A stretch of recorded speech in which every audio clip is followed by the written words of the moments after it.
lubricant needs with propane at selected locations Monday to Friday. And don't forget, their Cardlock location is accessible 24 hours for your convenience. B&A Petroleum. Fuel you once, fuel you forever. Since 1942, Unifor 594 has safely served the community and the ever-changing energy sector. We are the unionized workers at the Co-op Refinery in Regina and the Co-op Ethanol Complex in Belle Plaine. We are process operators, tradespeople, lab techs, warehouse workers, tank car loaders, administration staff, and so much more. Unifor 594 workers are also your neighbors, your friends, your volunteers, your community. Unifor 594. Safety is our business. Broadcasting from Century Studios in downtown Regina, Harvard Media presents The Sportscage, where Saskatchewan comes to talk local sports. Brought to you by Kellen Solar, 35 years of experience, moving water from a dugout or well without electricity. Visit kellensolar.com to find out more about your livestock operation. Be part of the show. Call 1-866-767-0620 or text 306-936-6262. The Sports Cage. Streaming at sportscage.com, our YouTube channel, and on the radio at 620 CKRM.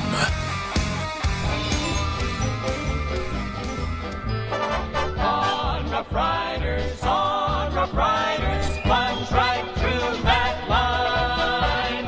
March the ball on down the field, a touchdown every time. Oh, Roughriders, fight on for your fame. Fight, fellows, fight, and we will win this game.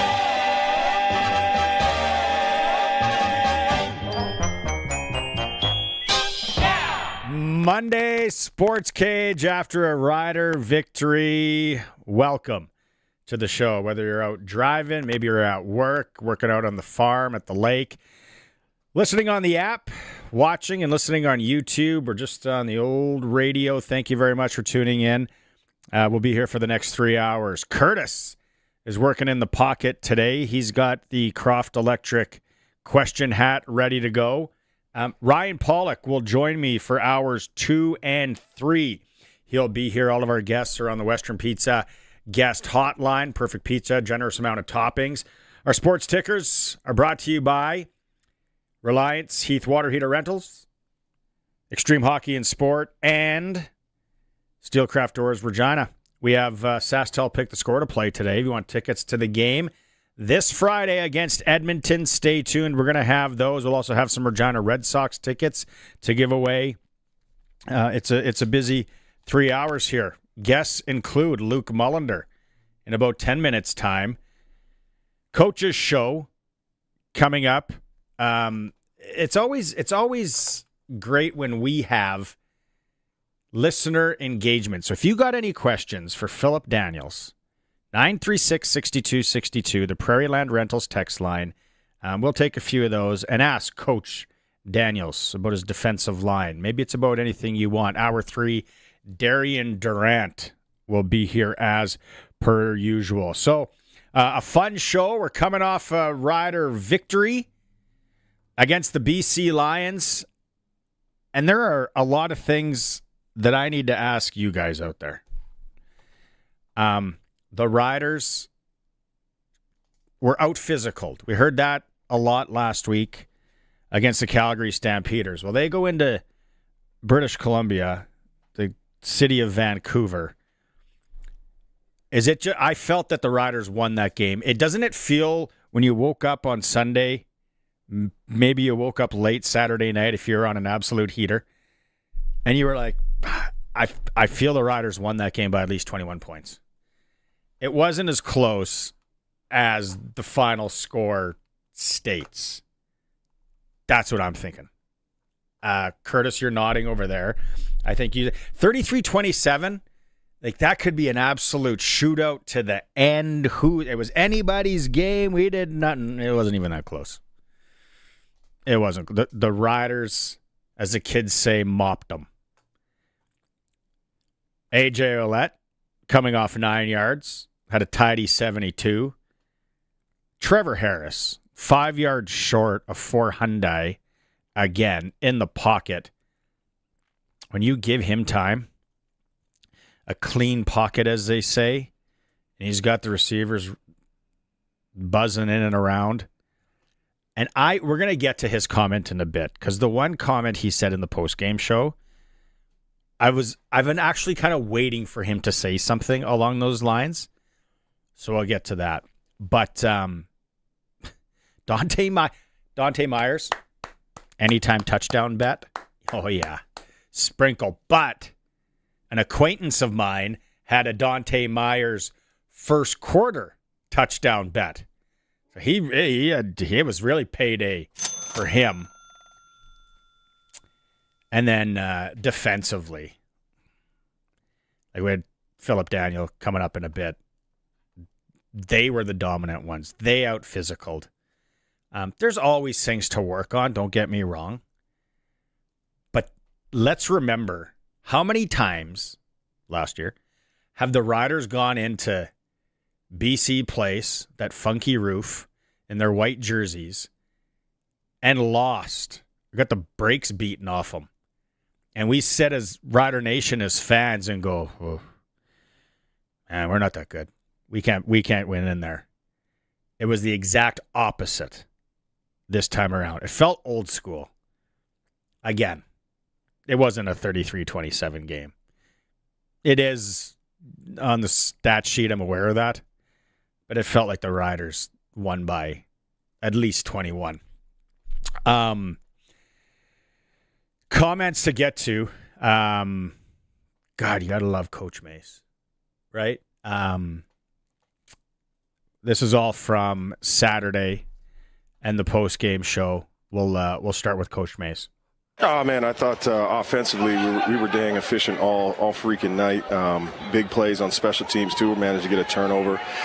Defensively, I thought that we stood up enough. You know, I thought we bent a little bit too much. Wasn't very pleased with the way we ended that. I mean, you know, we had a pick six, you know, to definitely end the game, and then, you know, we're offside, right? So, you know, that kind of stuff we'll clean up, but, you know, I'm not going to throw any shade on this team. We challenged these guys all week, and they challenged each other, and what a way to respond. First time, or at least in my mind, that you really jumped out in that first quarter. You know what I mean? It's been a slow start, and here it was just from the get-go. What went into that? Yeah, I think you know, just the guys executing, man. That's all we've been talking about, is just everybody being able to be the best at every single play, what you're supposed to do. Period. And in saying that, you know what I mean. I thought, you know, the play calling offensively was awesome. I thought Trevor was able to find them. O-line held up, man. I think you know, we rushed the ball well. I think we kept the quarterback upright for the most part. And Trevor was back there just dialing. So it was excellent to see. So much focus of this game. I was listening to some of the interviews here pregame.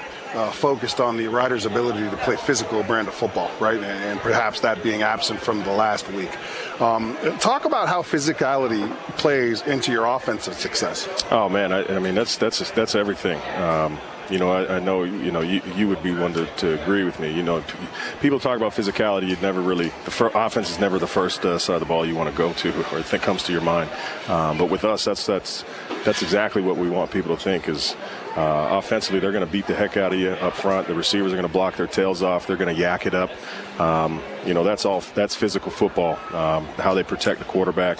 And these guys, they believe in it. And I thought they did a good job tonight. I love when Coach May says freaking and dang. Love those. There's some other T-shirts for the Riders store. Unfortunate, gruesome, Kadeem Carey. And I don't know, so I'm listening to the game. Dave and Luke, great call. Did he call off the cart? And he wanted to, if you're watching the stream, there it is. He wanted to go off on his own. That let's be honest. He ain't coming back this year. Is that the end of his career? We don't know. You Never want to see it. Even if you see that on the other side, on the like from another player, and it happens. It's football. You see it in baseball. There's some girl. Remember Moises Alou when he turned his ankle? I think that was Moises Alou, wasn't it? Ooh, just don't want to see that ever again. But it's unfortunate. And he seemed like such a good fit. And they talk about how he was just happy to be here. Well, here's Coach Mace talking about him. Didn't look great, and that's tough. I know how happy he was to be here, be a part of this organization, and obviously our history together. I love that guy, and man, it just this is always this. It's just a crappy part about the game.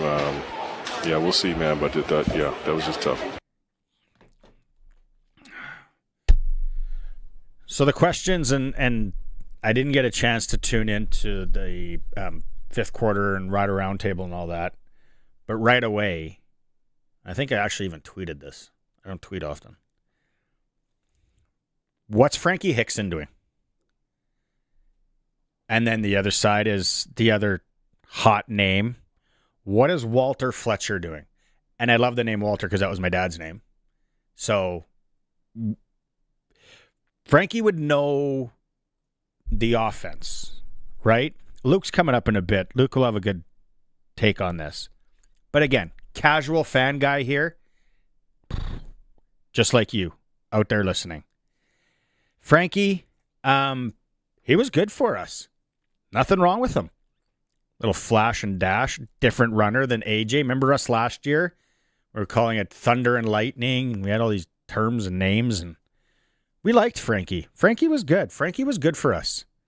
But with Thomas Bertrand-Houdon injured, we can't go into the game Friday against Edmonton with one running back. Can we? Who is going to be back there? Alberto Wachi. Love that handle also. But let's be honest, he's not a running back there. I got another thing about Alberto Wachi coming up here in a bit. Frankie Hickson would know the offense, you would think, or know most of it. Comfortable, knows the guys, probably still, has things that he borrowed from players and bring them back. But Walter Fletcher was a damn good running back for the Montreal Alouettes. Big name. Bring him in. Remember when it was, who we bring in, Kadeem Carey, or we bring in Walter Fletcher? Who are we bringing in? And we brought in Carey. That is a question I want to get Luke's take on. We'll get Darian's take on it later. And you can have your say. Prairieland Rentals text line, 936-6262. Heck, the phone lines will be open after Luke. If you want to chat, if you want to chit-chat, as they say, you're welcome. There's a toll-free number as well, 1-866-767-0620. What should they do? What do you like out there? Who do they bring in? We'll have Luke Mullinder in a bit. It is a Sports Cage on this Monday for Kellen Solar, anything solar. See them in Lumsden, Saskatchewan. We are streaming at sportscage.com, and we are on the home of the Rider, 620 CKRM. 620 CKRM is your home to country's greatest hits and the 90s at 9. 1 full hour featuring the biggest hits of the 90s. Garth, Reba, Alan, Shania, George, and so much more. No cassette tape or CDs required, and 90s mullets are optional. 90s at 9 for the town of Wolseley and the voice of Saskatchewan. 620 CKRM. There's fun you have and fun you remember. At the Queen City X, presented by SaskTel, it's not just a fair, it's where memories are made. Timeless rides, shared joy, that thrilling moment when the lights flicker on and you feel like a kid again. We're celebrating all things Canadian, from a brand new Midway to homegrown acts on the original 16 stage. July 30th to August 3rd. Tickets on sale now at queencityx.ca. Follow QCX on socials to stay up to date. calling all skilled heavy-duty mechanics. Core Industrial Services has an exciting opportunity for you. They're hiring a full-time heavy-duty mechanic to join them at their 9,000 square foot shop in Rocanville, Saskatchewan. As a heavy-duty mechanic, you're responsible for performing maintenance and repairs on a wide range of equipment, from heavy machinery to light trucks and more. At Core Industrial Services, they believe in the power of teamwork. Apply today on their website at coreindustrial.ca or call them at 306-745-4844. Core Industrial Services, where expertise meets opportunity. Apply now. Did you know over 1.3 million homeowners call on Reliance for their water heater needs? With over 140,000 five-star online reviews and over 60 years experience, you could say Reliance Heath are water heater experts. Switch to Reliance Heath today. They'll give you $200 plus standard installation is included. For all your hot water needs, Call on Reliance. visit waterheaterrentals.com for details. Terms and conditions apply. If your garage door is running a little rough, you don't need to be talked into something that you don't need. Sir, what you need is the new gigantic-esque, voluminous, astronomical, ginormous, gargantuan, exquisite air garage. Just call Busy Bee Doors, the local experts who have been in business for many, many doors. They can fix or replace any commercial or garage door. Wait. With me, you get a little garage door keychain. Please. Busy Bee Doors, the garage door specialists. Don't miss a minute of Sportscage. Podcasts are posted at sportscage.com. 620 CKRM.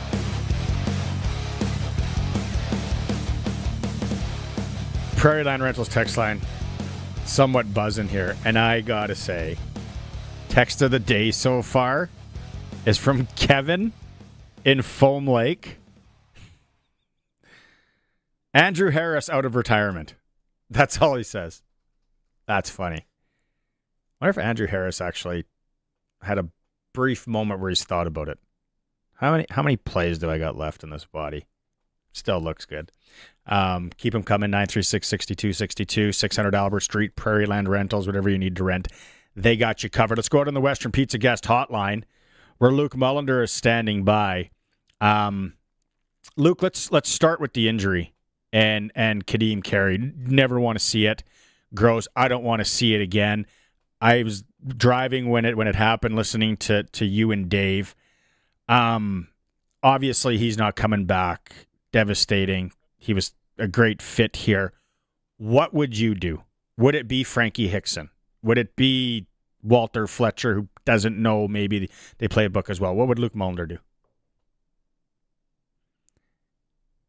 Well, what I would do is I would go to my scouting depth chart that has these scenarios of who we're calling after a major injury to the current depth, and I'd call that guy. If it was me, I would call Walter Fletcher. I know what I'm getting in Frankie Hickson, and he's a good player. I like Walter Fletcher's game in this system a little bit more, though. So that's probably the direction that I would head. But again, Walter Fletcher might be getting offers somewhere. Who knows what that situation is looking like for him. But yeah, I mean, he's obviously a top tier back that you'd want in your program at some point. If it comes up, obviously. Is there anything to the we're going to short go around here? We got to play Friday. Frankie would maybe there would be some continuity. He would know the playbook. Yada yada. Does that weigh into it at all? Yes and no. I would assume that it's something that would be an advantage. But again, if Walter Fletcher or somebody else is out there, I would go there first. Again, Frankie Hickson's a good player. I know what I'm getting in Frankie.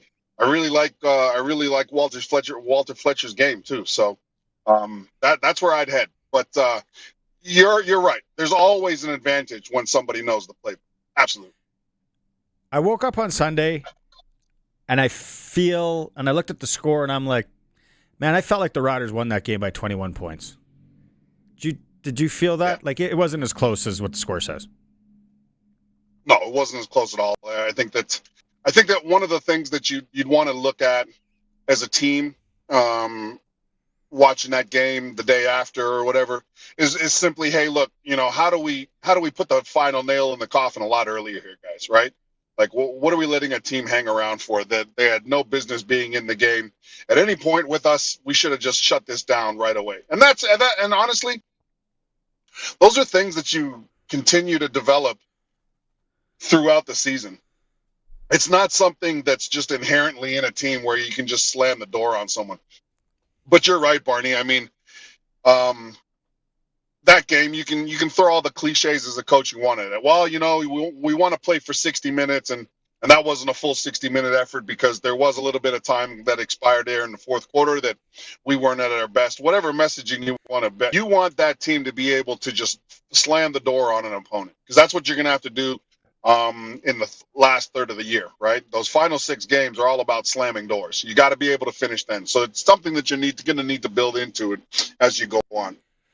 The big buzzword last week after Calgary came in here and beat us was out-physicaled. Words. What Riders flipped the script this time around? What did you see in the trenches? Yeah, I thought they were a lot better. I mean, look at the offensive line. What was it? So I think that we were over 100 yards rushing. I can't remember Trevor Harris being hit a ton. I know he didn't get sacked, but not even hit a lot. That was big. I think that the defensive front for the Saskatchewan Roughriders did a lot better as well. There were spots where guys were getting knocked off the ball, but not as many. And I think that for the most part, I think that they did address the physical nature in which they want to roll out a game. So that was a good step. Now it's about consistency, right? Okay, look, guys, we know we can do this. I mean, we've done it for 5 out of the first 6 games of the year. How do we maintain that consistency? Because that's who they want to be, essentially, right? You're looking at an offense that is run first and build everything else that they're able to do off the run. Like even some of the play action throws. Like, look at how effective the play action pass is now that A.J. Ouellette is getting rolling. Those linebackers, as soon as they see a run look, they're staying in. They're keying in on run. They're sucked up, and that gives you space to throw it over the top of them if they're slow to react, right? So if you're going to base everything you do off of having some success in the run game, you're going to need to be the more physical opponent all the time. We haven't played the clip yet. We'll play it later this hour if we have time. But it was you talking to Trevor after the game, which we don't get, he's not a guest usually, but he had a great game. And the part that stood out to me, Luke, was him basically pointing out the shade that he gets thrown, that he's just a dink and dunk, just a short guy. And then he opened it up and went over top. I like that. I like that because he's a very straight and narrow guy. So for him to kind of say that, that kind of bugs him. I don't think he's known as a dink and dunk guy. I think that the league just knows that Trevor Harris is going to get the ball out quickly. And that's not a bad thing at all, right? At all. There's QBs that hold the ball for too damn long, right? There's QBs that like it's not like he's known as a guy who's going to throw an interception at the wrong moment. I don't think he's known as a dink and dunk quarterback. I just think that teams know that if Trevor Harris sees somebody open, he's going to get him the ball quickly. The reason I think that he's having this success again is because they're a more balanced offense at the moment, right? If you don't have a running game, right? If you don't have a running game and you're pass first, you are going to probably get known as a dink and dunk because you're going to want to get those 5 and 6 yard bursts through the air, right? So you are going to be passing short. He's not a check down Charlie by any stretch of the imagination. I think that he's been having a good year, and again, they're just the things that they're doing, and especially when they're doing them well, they're hard to stop. This offense, it's hard to stop. Put your sports show kind of hat on here, and I like it. You're a straight shooter. You tell it like it is. What is going on with Nathan Rourke, man? Like, there were a lot of throws that were open. The pocket was clean. He did it's we didn't expect this, Luke. I don't think anybody expected it. I know there's a lot of people going, well, they chose the wrong quarterback. Well, that's easy to say. optics, you had to take Rourke last year. Anything that stands out to you why he is not looking as most people would have expected? Well, you can't play Edmonton every week, right? Like, I think that, I think that, and that's not a slight, it's not a slight against Edmonton, but they've had tremendous success against Edmonton, right? You know what I mean? Well, no, it's just they've had tremendous success against Edmonton. I think that you're right. I don't think he's the wrong quarterback for what, especially for what they want to do. They want to air it out. They want to get the ball to Justin McInnes. But he did miss a few key throws. We were talking about it on the broadcast, right? Like, hey, that needed to be better from him, and he's going to need to be better. You can't come in, you can't spend as much time as you did sort of, in the NFL and essentially just come back and have an organization lay out the red carpet for you. You need to produce, and he's going to eventually need to produce. So, and I think that obviously the jeers are heard a little bit louder because VA is looking like one of the best quarterbacks in the league at the moment. Right? Like if you're BC, you're like, what the hell did we give up this? Look at VA, right? So that's probably where that's coming from. But he's got to be better, flat out. That was a big game. That was a game that could really sort of keep the West tight outside of Edmonton, obviously. But them losing that game, I mean, they're going to be able to point to a few opportunities that they missed, and some were directly from him. Like it wasn't like he didn't have time to make some of these throws. Yeah. Some of them were rushed, but again, he's got to be better. I think he'll probably know and recognize that, and they got to keep moving forward. I'm not sure who they got next, but Hamilton. They got to start. Yeah. They got Hamilton. Well, that's not going to be easy. Bo Levi Mitchell and Kenny Lawler look like Moss and Brady right now. Like crazy. Who will let this happen? Like when we were like, oh yeah, Kenny Lawler going to Hamilton in the offseason, that's nothing. And now we're all like, we should never have let that happen. Someone should have vetoed this because this is ridiculous. They look great, man. I like watching. Yeah. You didn't go Culpepper and Moss. You went Brady and Moss. So that's good because Culpepper and Moss. No. A rash is on Brady tomorrow. and Moss. Brady would literally just wait for Randy to put his hand up in the air. Like that's what he would do. He would drop back and wait for Randy to put his hand up in the air. If Randy didn't put his hand up in the air, he'd throw to someone else. But as soon as Randy did, he would just wing it. And next thing you know, and that's what Kenny Lawler's doing. They look great. And it's good for the CFL. It's good for the CFL to see big plays like that being made consistently. That is so. But the last thing on Rourke, though, and you see it, he puts a lot of pressure on himself. He knows he's got to be better. He knows that he's the highest paid, QB. He knows all that, which is that pressure going to have an adverse, effect on him? Well, the problem I think with last game though is and now when you go in to look at the game before that game even started, right? What you saw out of BC and their wins was a really balanced team, but it was also a team, especially if you looked at the week before, that controlled the whole game. From the very start, they were not in control, right? The Riders went down. We played like they had a quick turnover off the punt, right? And they were down in the first quarter by like 17 right off the bat. So then you start rushing, and I was talking to Dave about it on the broadcast. Like, it's gonna be hard for the team not to start pressing right now. And so they got them out of their game plan too, to where the run game, for instance, like that whole second half, that was a non-running half essentially, right? It was a non-running back half for the BC Lions, and I don't think their offense is cut like that.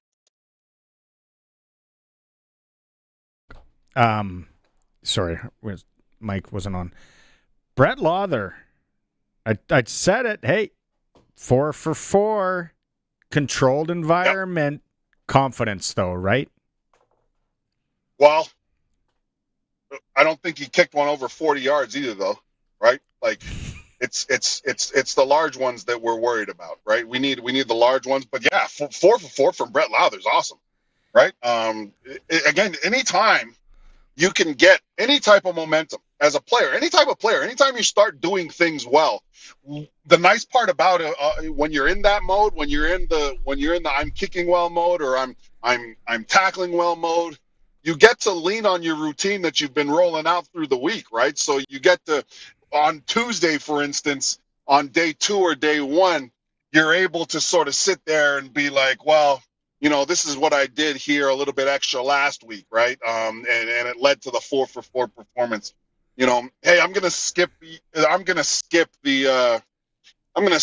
going to Earl's on Wednesday, for instance, right? Like, I'm not saying Brent Loudon. That used to I'm be just your saying, spot. No. That was Tad Cornegay's spot. Don't put me in that.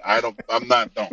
I still live in Regina. I don't want to be associated with that on Wednesday night. No. So again, you get to take the success that you've had from the week and say, okay, this is how it felt. This is what I did. Let's duplicate that. So now you just got to keep stacking. Okay, couple more, and then we'll let you go. Attendance. They said 29,000. When I watched the game, saw the clips, the upper deck was empty. Am I a crazy person? It didn't look like 29. No, they had the upper deck. The upper deck was open, period. So that justifies them open. Like, okay. The reason they had the upper deck open already, regardless, is because they had the people in the lower bowl. I thought it was a well-attended game. I'm not going to shake my head at BC. I've been there. I played there when I was younger. When they were filling that whole stadium, I played in the makeshift stadium that they used to have that was like near the ocean. It felt like, I don't know, my son and his friends built it. It wasn't very good, just.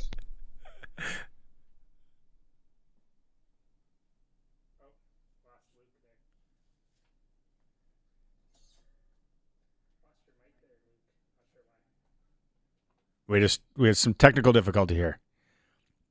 We lost Luke's mic.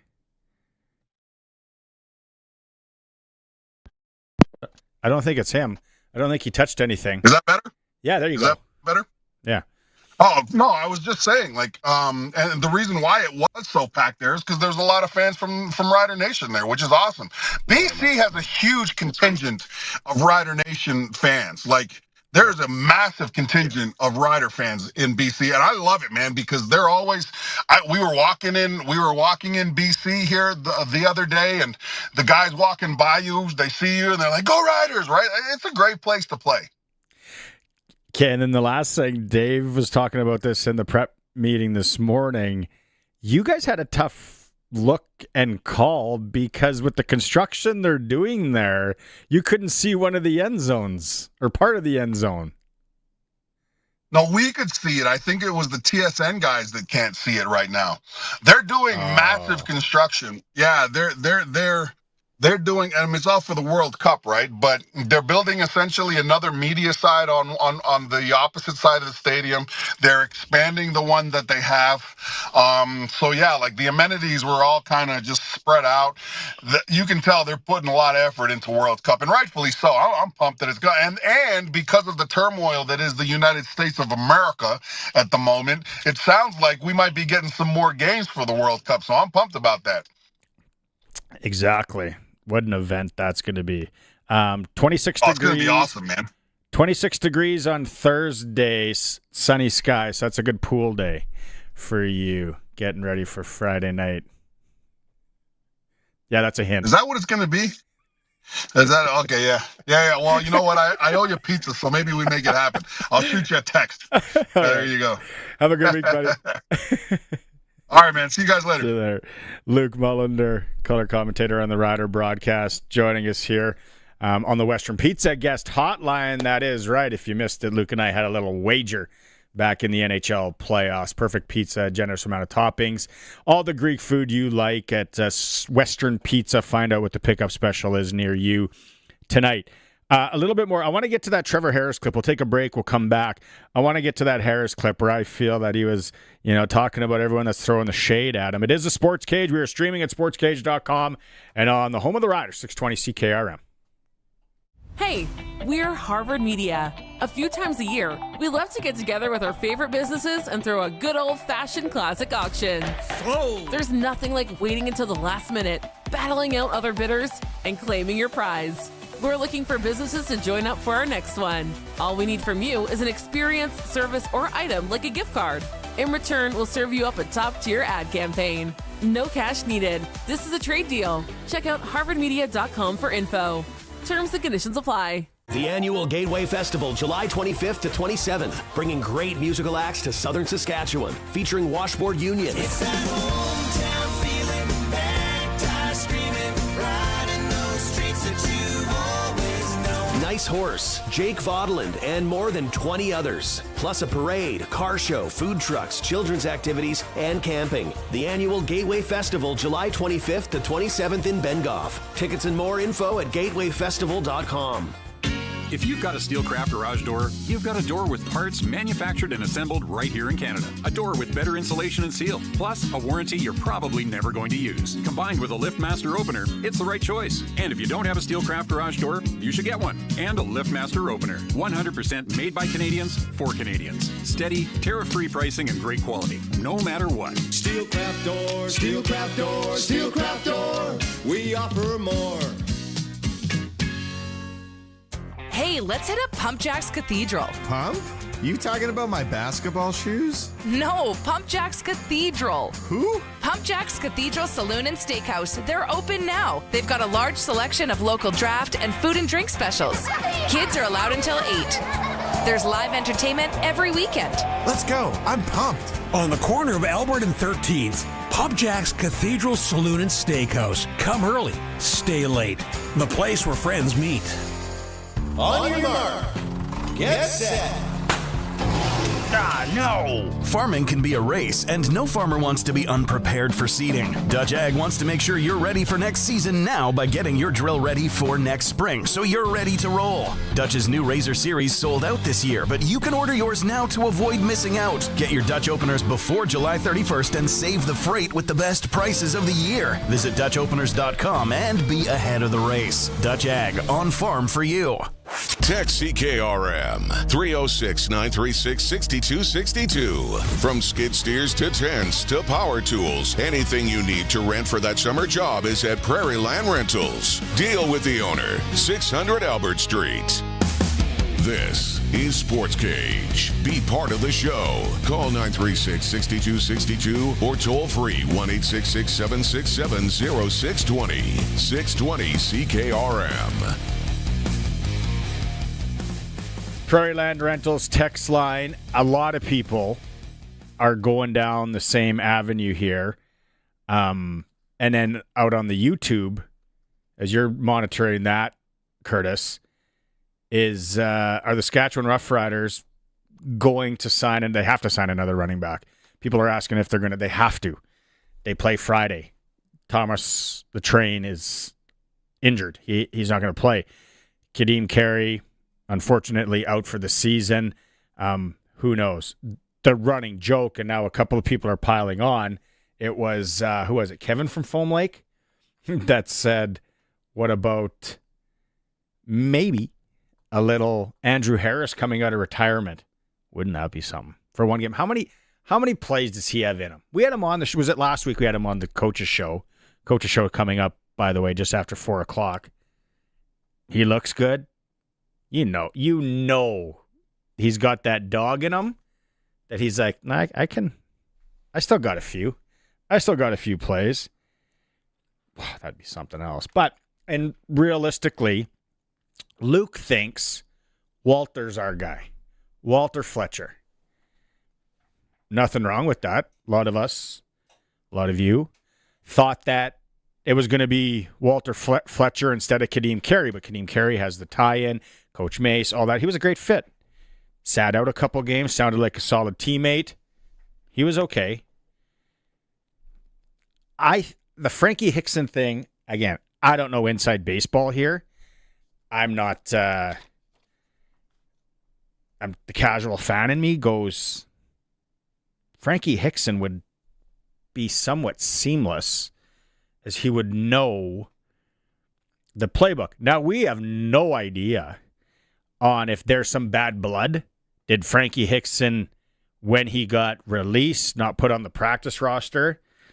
Did he flip the bird to the city on his way out and be like, I will never see you again? Or is he sitting, staying in shape, thinking, all right, keep the phone charged at all times. We're looking for a 306 number to come through. And doesn't it have to be like right away? Doesn't it have to be today? Maybe while we're on the air here, chatting. We're going to keep that email open, Curtis, in case we do see a release from Ariel and the Saskatchewan Roughriders on if they're signing, if they're bringing someone in. Now, talking to Luke, if you're listening to that, the Andrew Harris, Trevor Harris, Andrew Harris on my brain now. Seen him in a Rider jersey. Oof. Trevor Harris, though, after the game, talking to Luke, in this clip, he kind of says, hey, I can go deep. I can throw the ball deep. And we saw that in BC Place on Saturday. What leads to success is everybody playing in unison and buying into the plan. And I think that we're very blessed with an offensive coordinator, Mark Mueller, who puts together a plan for us every week that is different each and every week in how we want to attack defenses. And a lot of times how we attack them is, how they're playing us. And so it kind of frees us up as quarterbacks and in the run game to be able to kind of, maneuver through the game how we see fit. And it takes a lot for a coach to do that. And so we've developed a lot of trust. And so heading into this game, we had too many 2-and-outs early. And, I kind of went into Mace's office and I said, hey, basically the first 3 drives of the game last week, we went 2-and-out. It's essentially a turnover. Right. Because if you go 2-and-out, especially if you're backed up and you punt and they have a 20-yard return, it's about like a turnover. Yeah. It's about like you throw a pick, 25-yard pick. And so those are the things that we can't do to our defense. We've got to make sure we stay on the field, let them have a breather, and be able to finish scoring and be able to get to scoring drives and finish in the red zone. Yeah. Because there's a big difference between,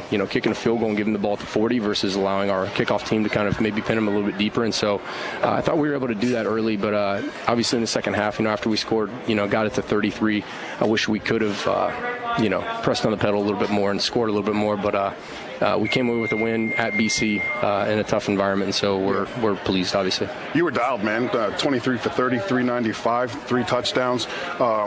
Talk about just sort of what you were seeing. Did they, a lot of the times you come in, were they who you thought they were going to be today? They're a good defense. They're a good defense, and a lot of times they were just trying to jump our intermediate routes, and I know the word on the street is, take away the short routes against Trevor, and that's fine. We'll throw it over your head if we do that. We have stuff built into our offense to where we can do that, and so I'm just thankful that we have such a great plan and a great coordinator that allows us to do that, and receivers that allow us to do that, they make the plays downfield. And so, I just try and deliver the mail the best I can, and our receivers have been phenomenal. And big shout out to our offensive line, obviously today. Yeah. 0 sacks, over 100 yards rushing. That's not easy to do. Love Trevor Harris, obviously, when he throws it like that. Text line. Okay, where do we want to go first?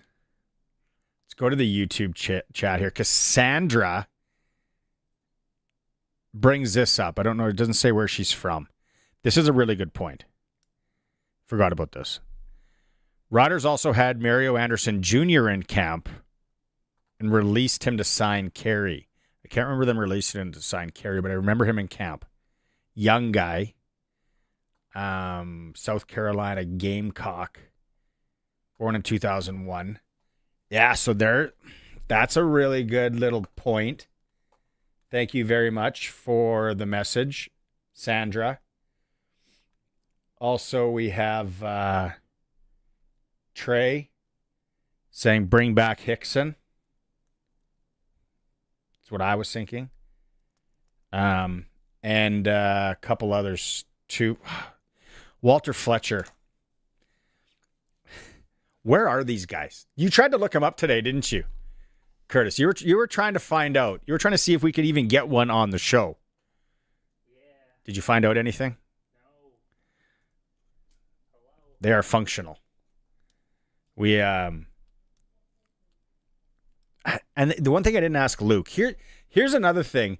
When you're watching that game or listening to that game on Saturday, Am I the only one that gets scared? And I get it that that's kind of what he's brought in to do. He's a short yardage quarterback.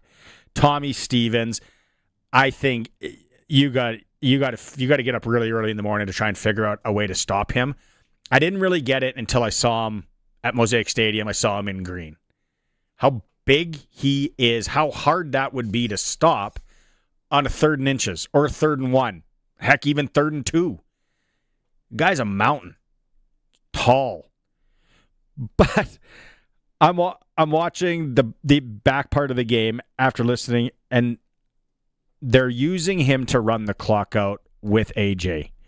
We know Kadeem, everything points to him being out for a while, for this season for sure. Tommy's running the ball. I'm worried. The way the last 2 years and these freak injuries, knock on wood, can we not give the ball to Albert Awachi? I don't even know if I've ever seen Albert Awachi run the ball. He's back there for a reason. He had to have run the ball at some point in his life. Can he protect the ball, run it, dive play, whatever? Don't have to go off tackle. Don't need any lead action. Just run the ball right up the gut. Albert, because I don't want anybody else getting hurt. Am I crazy? You know what I mean? Let's look up a little bit more on our friend Albert. He's fullback, national from Toronto. Spent some time with the Argos. That's right. He can run the ball. So I'm just watching it and saying, please, Tommy, just go down. AJ, just go down. We don't need a hero. We just need to run this clock out. But they had to have somebody in Friday. They have to. Ryan Pollock's going to be in after 4 o'clock. We're going to have a great discussion on that. Who does he think they'll bring in? Who would he bring in? The other discussion we're going to have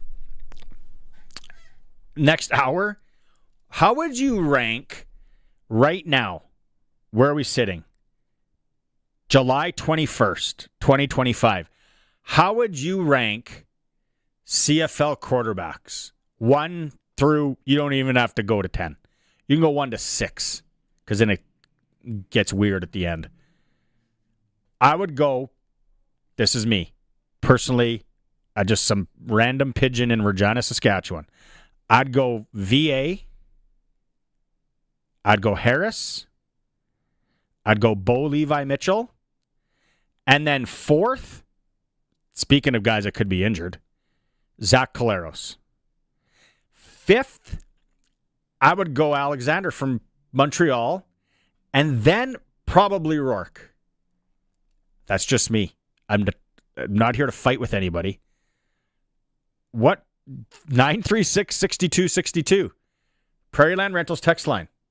They got everything you need. 600 Albert Street. There's another question for you out there. What do you think? How would you rank them right now? Not last year, not a month ago, not even November, coming up in November. Right now. You could rank your quarterbacks. Let's see what Sportscage, the Sportscage listeners have to say. And then also when RP gets here, you know what else we're going to talk about? Hits on quarterbacks. Shouldn't have chuckled there. But Zach Collaros, that hit by Clarence Hicks, clean, but his head hitting the turf. And I don't know what percentage of out there have worn a football helmet or a hockey helmet. Heck, a Skidoo helmet. When your head hits the ground like that, you know exactly what that feels like. That ain't good. And I know there's new technology in helmets these days compared to the 90s, and they threw on that helmet that literally weighed 27.5 pounds on your head. That hurt. And he's been hit, and he's had head issues, concussion issues. Didn't look too good. Don't want to see it. And then Drew Brown, Deshaun Amos. He doesn't mean to do this, but for starters, everyone's talking about how his helmet wasn't done up. Hey, listen, Fonzie, do your helmet up. You're playing a contact sport. Unless he totally forgot. But I don't know if, like the kids say, is he doing that for sty? I'm not going to do it my helmet. Like, look at that. He doesn't mean to lead with his head. There's no way he means to hit him really hard. But if you're watching the stream, and there's a lot of you watching today, Curtis is actually jacked about that. Look at this. Oof. That hurts. Kudos to him. He kind of shakes it off. Obviously, he's concussed. He goes off. But, quarterbacks taking hits, and we've seen it here. We don't need to, we've seen it enough in our time. What do we got here? Oh, minute 53. Don't even have enough time. Do we have enough time to run the Scheffler? Let's do it quick. Scotty Scheffler after winning the Open. Remember last week when he kind of got weird on us? Here's him after winning the jug yesterday. I've said it for a long time. Golf is not how I identify myself. I don't identify myself by winning tournaments, chasing trophies, being famous or whatever it is. Like, when I go home, if I go to there's 2 Chipotles that I eat at home. There's one, well, actually, not really one anymore. There's one right where I grew up. It's kind of near SMU's campus. If I was to go to that Chipotle and try to eat nowadays, it would be very difficult for me. There's another one in a different part of town that I'm not going to tell you where it is. But if I go there, nobody recognizes me ever. And so famous is just one of those things. It's like, in some circles, like, right now I'm the best player in the world. This week I was the best player in the world. I'm sitting here with the trophy. We're going to start all over in Memphis, back to even par. The show goes on. And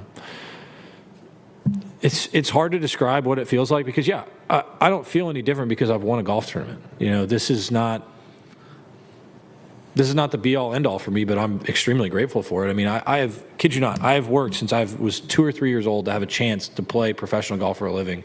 And now I've been able to win tournaments that I just dreamed of playing in. And it's an amazing feeling, and I'm so grateful to be able to live out my dreams. But, like I said, my faith in my family is what's most important to me. And I try to live as normal a life as possible because I feel like a normal guy. I have the same friends I had growing up. I don't think that I'm anything special just because, some weeks I'm better at shooting a lower score than other guys are. Guy baffles me, but is he good at golf? No trouble, up and down. We'll talk to RP about that too in hour 2. Also, taco time, better than Chipotle. Hot take right there, any day of the week. Sports Cage, hour 2 coming up. Coach's show. We're going to have Phillip Daniel on. RP's with me. It's the Sports Cage. Thanks to everyone who's been watching the stream. Curtis loves it. Sportscage.com. And we are on the home of the Rider, 620 CKRM.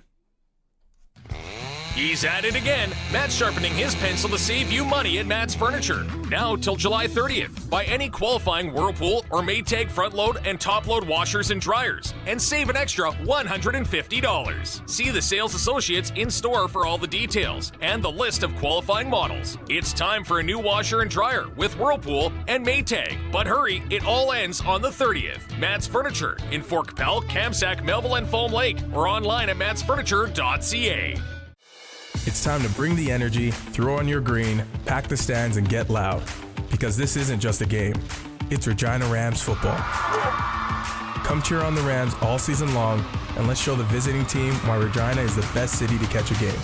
Family friendly, affordable, and packed with fun in-game entertainment, giveaways, and of course hard-hitting, action-packed football. Season tickets are on sale now at reginarams.com. It's football time. Go Rams. Bidding is now open for the timed online farm equipment auction for Rylan Weir and Adam Corrigan of Nanner, Saskatchewan. Register to bid at macauctioncompany.com. Up for auction, Ford Versatile 846 four-wheel drive tractor, a Versatile 875, Case IH 1101 swather, a Seedhawk 40-foot air drill, a John Deere 4450, and 1,740 round and square hay bales. Bidding closes this Thursday, July 24th at 10 a.m. Since 1942, Unifor 594 has safely served the community and the ever-changing energy sector. We are the unionized workers at the Co-op Refinery in Regina and the Co-op Ethanol Complex in Belle Plaine. We are process operators, tradespeople, lab techs, warehouse workers, tank car loaders, administration staff, and so much more. Unifor 594 workers are also your neighbors, your friends, your volunteers, your community. Unifor 594. Safety is our business. It's an F-Series summer this July at Capital Ford Lincoln. Save up to 18 grand on new Ford F-150s. Or lease a Super Crew 4x4 for just $499 a month at 0% for 2 years.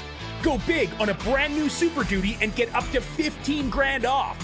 And our pre-owned lineup is stacked. Buybacks, lease returns, premium local trades, and more. We're under construction, but we're open for business. It's an F-Series summer, only for a limited time at Capital Ford Lincoln in Regina. It's time for the Sports Ticker, brought to you by Reliance Heath Water Heater Rentals. For all your hot water needs, call on Reliance Heath today.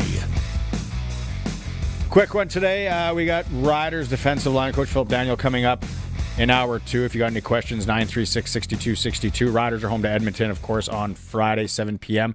Western Canadian Baseball League. Regina's at Moose Jaw. Don't go off the Western Canadian Baseball League website because that thing's wrong. Saskatoon playing 2 in Weyburn. Swifts and Medicine Hat. If you missed it, the East won the All-Star game this weekend. And the Toronto Blue Jays. They took 3 from San Fran. Now get set for an important series against the Yankees. It starts tonight. The Jays are 3 games up in the East. That is your Sports Ticker in hour 1 for Reliance Heath Water Heater Rentals, keeping you in hot and soft water. Hour 2 will start with Rider Coach's Show. It is a Sportscage, streaming at sportscage.com. We are 620 CKRM, a Harvard media station, streaming online at 620CKRM.com. It's 4 o'clock. Good afternoon. I'm Corey Atkinson from the SaskToday.ca newsroom with your 620 CKRM News. Farmers in Saskatchewan will get better support through agri-stability in 2025. Federal and provincial ministers announced the changes after a big meeting. Next year, farmers who qualify will get 90 cents for every dollar on margin loss instead of 80. The maximum payment will also double to $6 million. In 2026, feed pricing for livestock will change so it better matches farm conditions. Leaders from farm groups say these changes will help during dry years and trade issues. The Ag Transport Coalition says CN and CPKC Rail supplied 94% of hopper cars ordered in Grain Week 49. That's up from 91% the week before. CN filled 92% of shipper orders, better than last week's 86%. This is CN's 12th week in a row hitting at least 80% performance. CPKC did even better, supplying 98% of cars ordered, up from 95% the week before. It's the 9th straight week that CPKC has reached 90% or more. The Rocky Mountain resort town of Jasper, Alberta says it's standing by a recent report which found the provincial government complicated last summer's wildfire response. Premier Danielle Smith has angrily demanded an apology from the town over the report, but Mayor Richard Ireland says the town is standing by it. We are not in the least distancing ourselves from the report itself. There has been concern over 1 or 2 sentences and a few words in that report. That report was never intended, is not intended, as a political document. The report is based on surveys of more than 300 firefighters and emergency personnel involved in last summer's wildfire response. It says the province complicated the situation by regularly requesting information and by trying to make decisions despite not being jurisdictionally responsible. The Manitoba government is keeping an eye on several communities where wildfire flames are encroaching. Hot and dry weather conditions over the weekend pushed flames near the communities of Leaf Rapids, Snow Lake, and Garden Hill First Nation. Kristen Hayward, with the province's wildfire service, says Leaf Rapids is surrounded by fires, but the town is prepared. We do have a fire guard built around the town, as well as Office of the Fire Commissioner and Manitoba Fire Service have engines in town ready to go should any fire incur into the community. Parts of northern Manitoba are seeing scattered rainfall, with more expected over the coming days. The head of the Assembly of First Nations says today's meeting with the premiers was productive.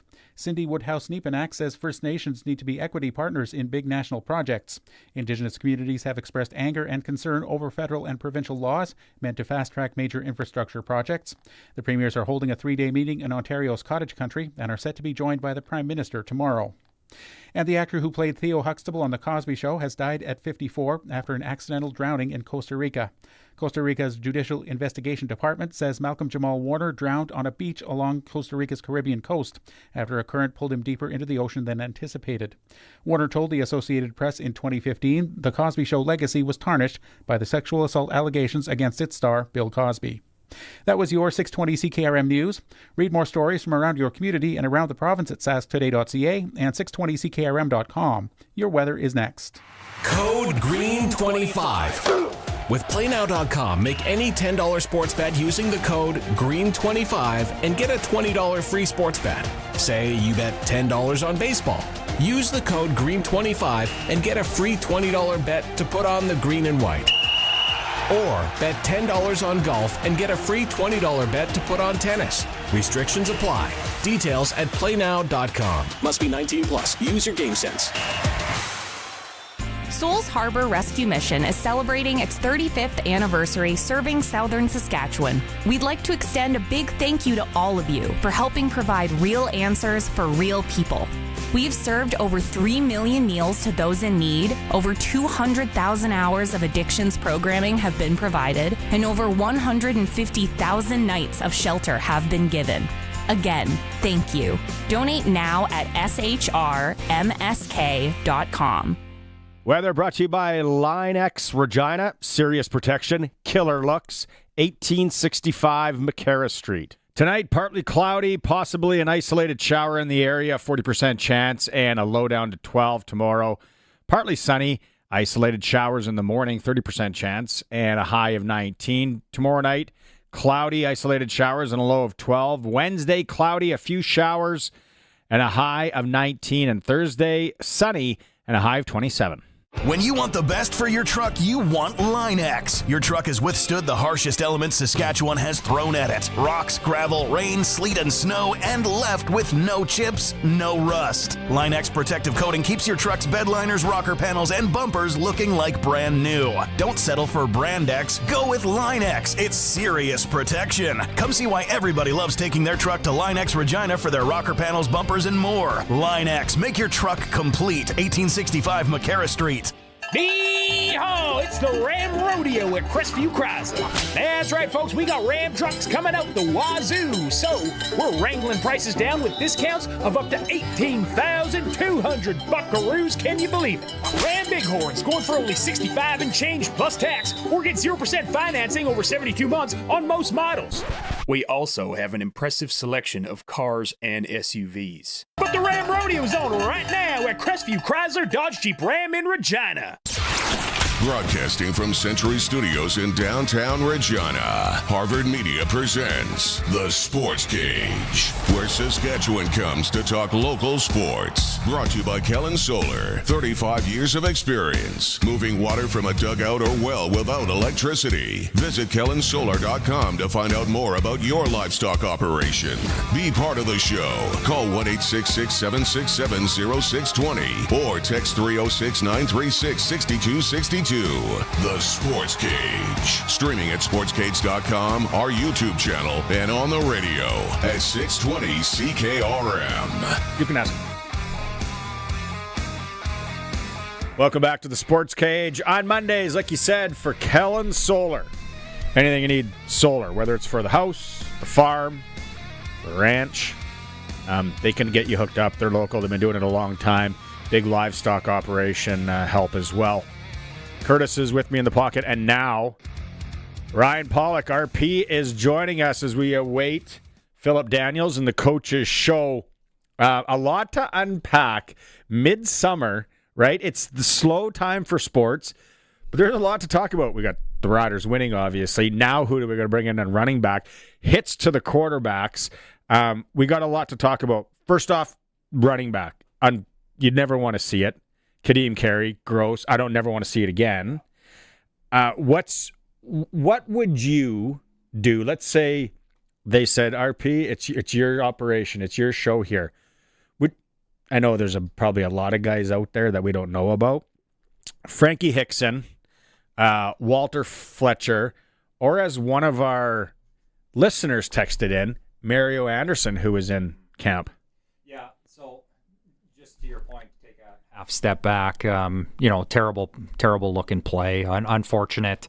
Hoping for the best for him in his recovery, whatever that may be. And it was funny because a couple plays prior with him just being out there, I really noticed them. He had a big chip block, hammered Betts coming off the end, and then he gets the ball a play or two later and runs hard, and then that unfortunately happens a little bit later in the game. But my thoughts from the outside is all good options. If I were a betting man, I'm guessing they're bringing in some guys that potentially are on the nag list. I wouldn't be shocked to see them get back to practice and have a couple of guys brought in already. They usually have some guys somewhat waiting in the wings. Maybe some guys that are sitting on the nag list that are waiting a time, whether a PR spot opens, whether the timing's just right that they need a guy at a certain position. But in saying that, they may reach out to a veteran guy as well. Sometimes the challenge is, you have AJ, and then you go and get a veteran guy like Kadeem Carey, and now this happens. You have Thomas already on the injured list. How much opportunity is there to go out there in the world of salary caps and go and get a veteran guy? Those guys that are on the street may not have much of a negotiation leverage in reality, but they're also guys that may not be willing to come in for league minimum on a tryout basis. So there's lots of factors that go into it.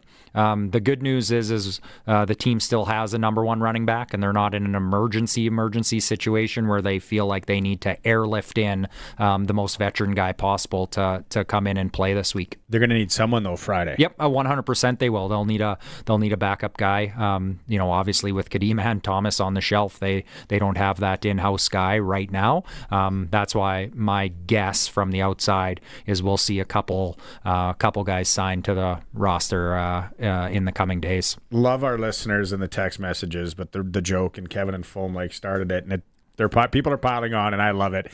YouTube and the regular text line. How many plays do you think Andrew Harris has left in him? That's a great option. No one knows the playbook better than he does. He'll be able to call his own plays maybe a little bit. Dive left, dive right, just keep it between the tackles. But even a guy to block, to throw some of those blocks, right? Yeah. Still in great shape, not far removed. That's fantastic, actually. Wouldn't that be something? Let's go to the quarterback situation. More specifically, Nathan Rourke. And we're getting a lot of text messages on this too, because I asked people, how would you rank CFL quarterbacks right now? Like where we are, July 21st, 2025, how would you rank? And I went 6 deep, because after 6, it's like, meh. Yeah. How would you rank them? Yeah, and I don't know how right off the top to rank them. I think they're in bunches. I think Vernon Adams, I think Trevor Harris has put him right in the mix at the top, the way he's played this year for the large majority of the season. Bo's been good. Those are probably off the top, unless I'm missing someone. Yeah, that's what I got. 1, 2, 3. I've been a really big fan of Davis Alexander, and in my mind, until he gets hurt this week, I had the Montreal Alouettes as the best team in the CFL, because until he loses a game, someone has to prove they can go out and beat him. But now to put him on the 6-game injured list, yeah, it probably puts some question. I get that this question's a little bit centered around Nathan York, and I think as fans across the league, we're all hoping that Nathan can get back to that form that he had in 2022 or 21, whatever the season was, when he was so dominant. But he shows it, and then it kind of reverts back a little bit at times, and that's kind of how I felt he was Friday, that he had some really good flashes, and then he had some opportunities that maybe he just didn't look as sharp on. I felt the times he looked the best on Saturday, which could count on one hand, was when it was a broken play almost, and he was doing the flag football, touch football thing in the backyard, and then finding a guy. When he had a nice clean pocket, when he had some time. Now, you're not going to get a lot of time. It's professional football. He was either throwing it high, missing it, making the wrong read, or at one time he threw into, there was triple coverage almost on a guy. And 2021's a long time ago. Yeah, no, exactly. And I actually talked with Doubles a little bit earlier today, and excited to kind of get his views on it, because I feel the same way, Barney, that his best plays of the night on Saturday were those broken down plays. You know, the touchdown, the long scramble, and then a big throw and a touchdown. That's a heck of a play. Eluding pressure, rolling out, finding a guy downfield. But then he had an opportunity to move the chains with some wide open guys and overthrew them, or threw it in behind, threw into coverage. You know, he gets away with a pick six, you know, in the third quarter that there. Throw. Yeah, like nowhere close. It's Tavon does a great job of jumping it and making the play, and it comes back due to an offside on the D line. But you know, it's the offside had nothing to do with how that play was gonna go there. So he kind of escapes one. It's almost like Tavon does something that we don't see there, that he kind of baits, and then because he's done it a couple times now, and I'm sure he does it more in practice, and that where he just kind of comes shot out of a cannon. Boy, and he's so fast. He closes so fast. So if that's there and he jumps that route right, it's a home run every time. Douglas Park sprints. That's what it gets you there. No, I had, and I did it jokingly, and we can get to more of the texts in a bit here, but I had VA right now. Yep. VA, Harris, Bo, Caleros, Alexander, Rourke. Yep. Yeah, I'd buy into that wholeheartedly there, and you know, and once that second level starts to come, you know, Zach is Zach for sure, and but we. You know, that staying healthy and being on the field and being able to do it week in and week out is what starts to separate these guys. And, you know, that's what's going to be important. We talked about Davis, and now him going to the 6 game is going to be a big shot for Montreal. Yeah. We have very, very smart listeners, very intelligent female listeners, because we had Sandra earlier bring up the point from Saskatoon, by the way. What's up? I don't know if she's east side or west side, though. Mario Anderson Jr., that we released him in camp. We could bring him. And then Heather, doesn't say where Heather's from. She brings up Morgan Runge, who he's a Canadian. He's the fullback-ish. So I don't know where he would fit in. But we will, welcome any of your comments or ideas out there. And you kind of echo what Luke said, because you worked for the, people don't know Ryan worked for the team for how many years was it? 10 years. So you kind of know a little bit, and you mentioned how there are the guys on the neg list, and those could be the first looks, and then it's a numbers thing, money-wise, and we're kind of forgetting, I'm kind of forgetting, I'll throw myself under the bus, when is Thomas the Train back? Yeah, like we don't know how long. We still got to keep spot for that. No, exactly. And with that being an unknown, it's a good point that you bring in another veteran guy, and if and when Thomas comes back, now you're back to this kind of uncomfortable situation potentially. So there's lots of things in play. You know, the fans were allegedly screaming for these neg lists to be publicized. Well, if you're curious of maybe some names, then flip open the website and see if there's any running backs on there, and you know, maybe there's someone that we may hear about in the next 24 or 48 hours. All right, we got him standing by. It's time for the weekly Roughrider Coaches Show. It's time for the Sportscage Riders Coaches Show for the Saskatchewan Roughrider Foundation. Get your 50-50 tickets now for all Rider home and away games. Riders5050.ca and Steelcraft Doors Regina, made in Western Canada for Western Canadians.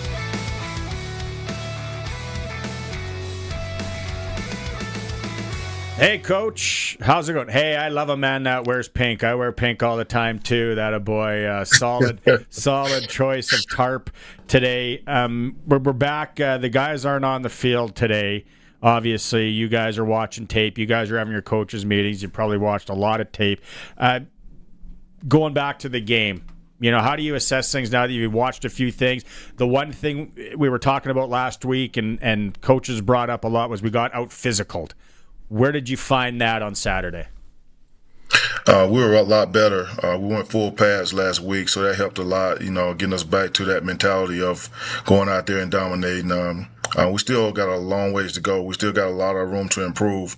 But for the most part, I thought our guys came with some physicality. After the Calgary game, we felt like we was missing that. So we had to get back to ground one, ground zero, and get that back. And the full pass session helped us a lot. Coach, you've got a veteran group there up front overall, some guys that have played in some different spots across the CFL, now coming together here in Saskatchewan. How much for you is it, just getting these guys on the same page and making sure that they're working together versus maybe giving them the intricacies that a younger group may have to get from that coaching standpoint? Yeah, it's all about chemistry. The only guy, with Rose coming in, Mike Rose, he wasn't with us last year, so that chemistry, we got to get that together, get a better feel for each other. Usually in the second year in the system helps guys to be better, and everybody's pretty much is a second-year guy, except for Shane and Rose. So it's going to take us some time. I knew it's going to take some time, but it look like right now they're starting to gel a little bit better, and hopefully that's the sign of good things to come. I feel like those guys are going out there and they're playing hard, but we don't always do the right things, and it was evident in that Calgary game where they got us right there. And that's probably one of the worst games we played as a defensive line that since I've been here. And we just got to get back to what we know and get those guys, get the chemistry and get those guys to gel in a little bit better with the other guys, and we should be fine. How much coaching can you do during the game? We get the halftime during the game. Is that difficult? Do you? Well, I tell the guys, practice is my time. The game is your time. The only thing we can do is make corrections on the sideline and hope they get it, help that they fix it, get on the field and perform. You don't like to give them too much, get in their heads too much during the game, but at the same time, it's like little things, saying the little nuances of the game that we go on the sidelines, we try to point out. And, my thing is I'm a big guy that I don't like repetitive mistakes, I want you to, you're going to make mistakes. We ain't going to be perfect. We're going to chase perfection on. We ain't going to catch it. But at the same time, I want you to keep chasing it. And my thing is, we try not to make those mistakes over and over again. And on the sideline, I'm just trying to piece it together, piece it together, see who did what, who made a mistake here, get the guys to understand what I'm saying and those kind of things, because if you don't nip that in the bud early, it's going to continue down the whole game and it's not going to be good for us. So that's the only thing I do on game day. Like I said, the game day is their time. I try not to panic and let the guys see that in my face so they can go out there and perform. Because when you panic as a coach, they panic. So, let me do all the panicking in practice. And then on game day, I try to let you guys handle it and go get it. I'm stealing that for my flag football team. We're not going to catch it, but we're going to chase perfection. I love it. What a line that is. What has Mike Rose brought to this group? He's brought a lot, man. Leadership. He's a guy that's smart, real smart. He's a guy that on the sideline, I can walk over there and he's already talking to the guys and get them ready to go. He brings pass rush ability. He's bringing a little bit of quickness. Just that veteran leadership that we needed. We got Micah. Micah's a good veteran leader, but Rose brought an extra little piece of that. And I think that over time, the guys starting to respect him a lot more and they're starting to listen to him a lot more.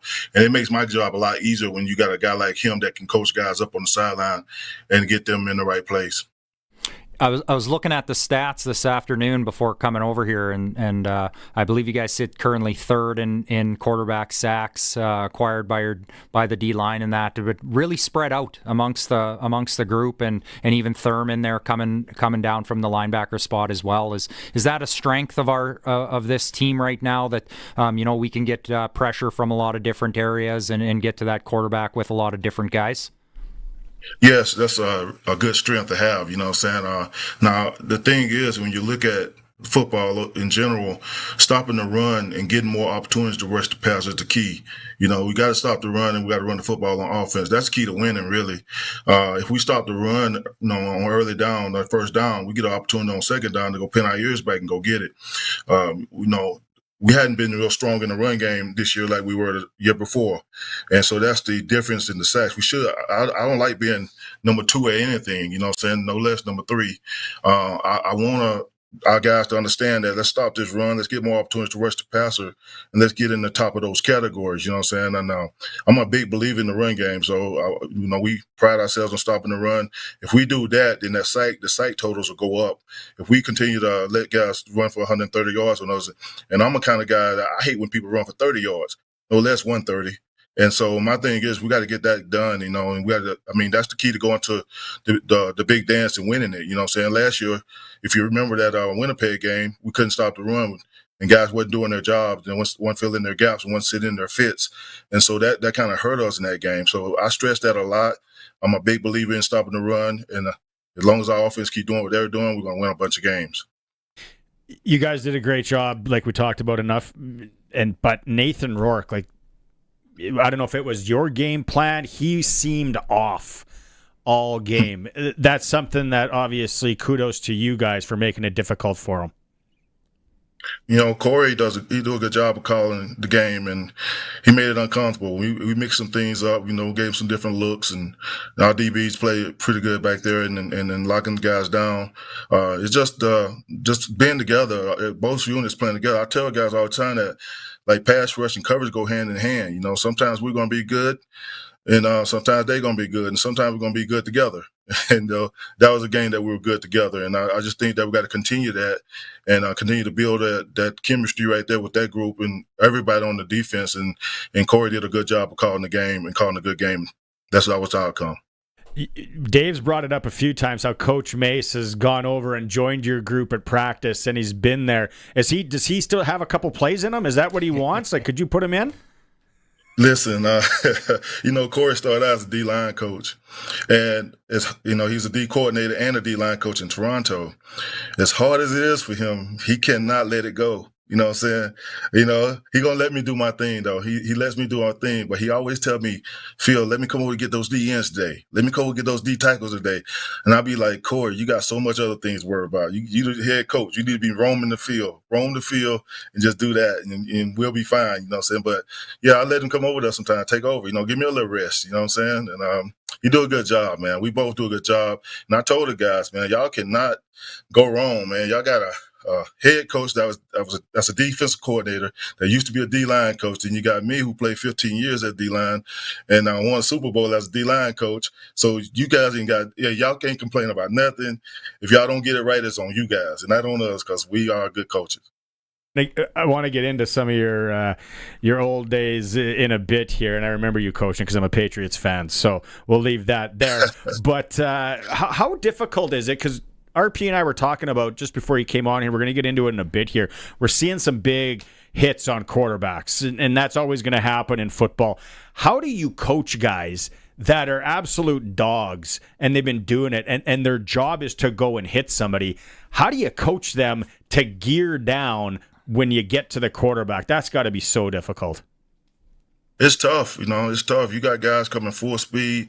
Some guys weighing 280, 300 pounds, and they just get close to the quarterback, can't stop, I really do think the leagues protect the quarterbacks a little bit too much. Like, for instance, a hand to the helmet. That's why we wear the helmet, to protect ourselves. A hand to the helmet is not going to hurt a quarterback. You know what I'm saying? Those kind of things. So I feel like, the game is getting tougher for us to tackle and to go after the quarterback the way we want to. But you have to just teach guys, like, when they get close, just swipe the feet if you're on the ground, you know what I'm saying? Those little things like that, or just, just waist high, those kind of things. So, but it's tough, man. I remember a penalty early in the season when Micah and Rose hit the quarterback, and I didn't think it was a penalty. I thought that was a good hit. I just thought they hit each other harder than they hit the quarterback. But he pointed up at the referee, made a big deal out of it, and that's how he got the call. So I just think they let the quarterbacks decide the call by just pointing up, complaining, and those kind of things. You got eyes for yourself. Just see it for yourself, and just keep that flag in your pocket.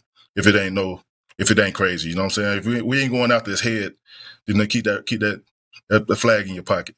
Love your honesty. What a great answer there. Great point. And then building off that, coach, as well. So then you which we're not doing, but you're asking a guy to go in and be cautious and slow down, and then you come up against a quarterback potentially this week like a Trey Ford, could be really elusive, and if you don't run all the way through him, he's a guy that can get out of the pocket and start to make plays. So how do you prepare for a guy like that, and maybe speak to how important it is for that front to be able to hold their lanes and do their jobs and not allow him to get back there and start moving around? Yeah, we got to be balanced up front. You know what I'm saying? When we rush, we got to be balanced. Everybody got to be where they need to be. And my thing is, he's the kind of guy that, you make people miss. And, my thing is, don't let him get on the edges. We'll be fine. But I think our guys know what we're dealing with this week. And I hope that they come prepared to practice this week and let's prepare to go get him. You know what I'm saying? We can't hesitate. We can't you can't hold back, on what we do. But at the same time, we can play smart and balance rush that and be where we should be when we should be there. And that's the key to stopping quarterback like this. Just balanced pass rush. Be smart. And my thing is, you get a lot of people say, hey, keep your eyes on the quarterback. Rush with your eyes on the quarterback. No, rush and be smart and be where you should be. Phillip Daniels joining us here on the Coaches Show this week. Now, let's go into your career. Seattle, Chicago, Washington. What's the quarterback side? Who is the quarterback that you sacked back in your day that you still hang your hat on? That was the big one. That was a doozy. Man, I sacked all of them. I sacked a lot of them. Mike Vick, he was so elusive, and he's one of those quarterbacks, you know what I'm saying? Those guys that can run around, scramble, and get out the pocket, you know what I'm saying? But I think I broke him in as a rookie. He came in, we played him, and he ran a boot to my side, and, he fast. So I had to take a good angle, perfect angle. I got to him, put my arm around his neck, and kind of grabbed his left hand because he's left-handed. He fumbled in early, like I ran it 90 yards for a touchdown. So him, Brett Favre, so good, Dan Marino, those guys. I mean, I go way back. I sacked a lot of quarterbacks. Tom Brady. So, I tell my guys, you name a quarterback, I probably sacked him. The only ones I didn't sack was the ones on my team. So, but I only had I had 60 some sacks, but I spread those things around. So it was good. That's awesome. That's funny. Hey, then transitioning into coaching as well, and a little bit of a selfish question for me. I like to always ask coaches about, I think you can teach players when you're a coach, but I think when you work with elite people, they can also teach you. So a guy that really stood out for me, you working with Fletcher Cox with the Eagles and that, your time down there, do you work with these guys and maybe just when you're working with them, a little eye opener and going, man, this guy is like next level, and you can take something from him to move on to the next guy that you're working with? I think being a former player, for me, I never got to the point where I was like, this guy's next level, because I always felt like we all, if you're a good player in that league, you're going to be a solid player and be a good player. Fletch was just different because he was heavy. He was a heavy guy, a guy that when he put his hands on you, he destroy you. And guys like him, you just give them direction. You don't have to really teach them too much, coach them too much. Just give them the playbook in the meeting room and then get them on the field and to give them some direction on what to do. And they got it, you know what I'm saying? It was a pleasure working with those guys, guys like him and all the other guys that I've worked with in the past, just to see those guys. Even I tell guys all the time, even until your last day playing football, you should be learning something. You should be getting better. And so just to see them keep learning and keep growing, and even if they're a 13-year guy or whatever they may be, I ended up being a 15-year guy. And I always felt like, listen, once I stop wanting to learn, I'm done.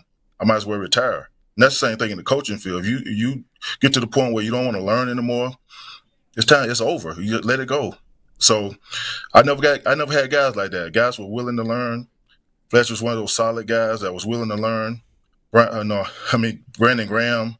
I can go on and on. Yeah. I had a old school guy who I played with, Clyde Simmons.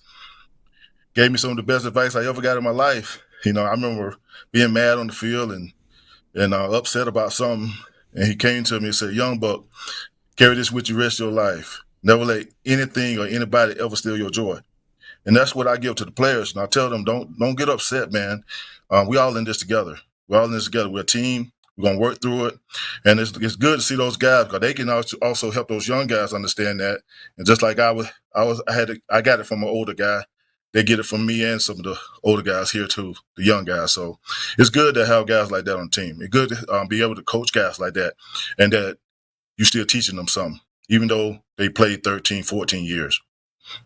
Where do you keep your Super Bowl ring, and when's the last time you wore it? I got my Super Bowl ring up here with me. My wife keeps it. She makes sure that nobody messes with that thing, you know what I'm saying? So keep people telling me to put it in a safety deposit box and all this stuff. I said, nah, we good. We're going to be okay. We got it. It ain't getting too far. I believe if the building was burning down, my wife would run in there and get it. You know what I'm saying? That a girl. She's not how long I waited to get a ring. As a player, I never went to a Super Bowl. I never got a chance. I went to the playoffs, but I never got to the Super Bowl. So as a coach, and I told myself that, okay, I never got there as a player, but I want all my guys to experience that. Mm-hmm. So when I started coaching, that was my goal. I want everybody to experience a chance to have a championship and then see that everything that goes along with that. On that game day, winning that thing, seeing the people out there hugging, crying, all that stuff. I want all my guys to see that, and that's one of the reasons I coach. Okay, your son though has a Grey Cup ring. Playing in Toronto last year. Does he ever rub that in to Dad a little bit? Be like, yeah, you got your Super Bowl ring, but I got the Grey Cup ring. Yeah, I tell him all the time that should be our ring. You know what I'm saying? we picked the wrong game to play our worst game. You know what I'm saying? So, but I was there for him. I went to BC to that game, and I always been there for him. And of course, I was a motivational speaker one year, and they won a few years ago, and they played here. So I was on the sideline for that one. And my thing is, my kids do well. I'm all in. I help them any way I can, and I'm gonna be happy for them. And our goal last year was to play each other in the Grey Cup. We fell short. They did good. I hated that because I wanted to play him. I wanted to play against him. Yeah. And we matched up really well with them. During the season, we matched up really well with them. And I thought if we got to the Grey Cup, it would be a great story, father and son playing against each other, but it just didn't happen. So I told him just keep his head up this year because they're struggling a little bit right now. Yeah. Just keep your head up, keep fighting, and hope y'all get Kelly back and things will turn around for him. Yeah.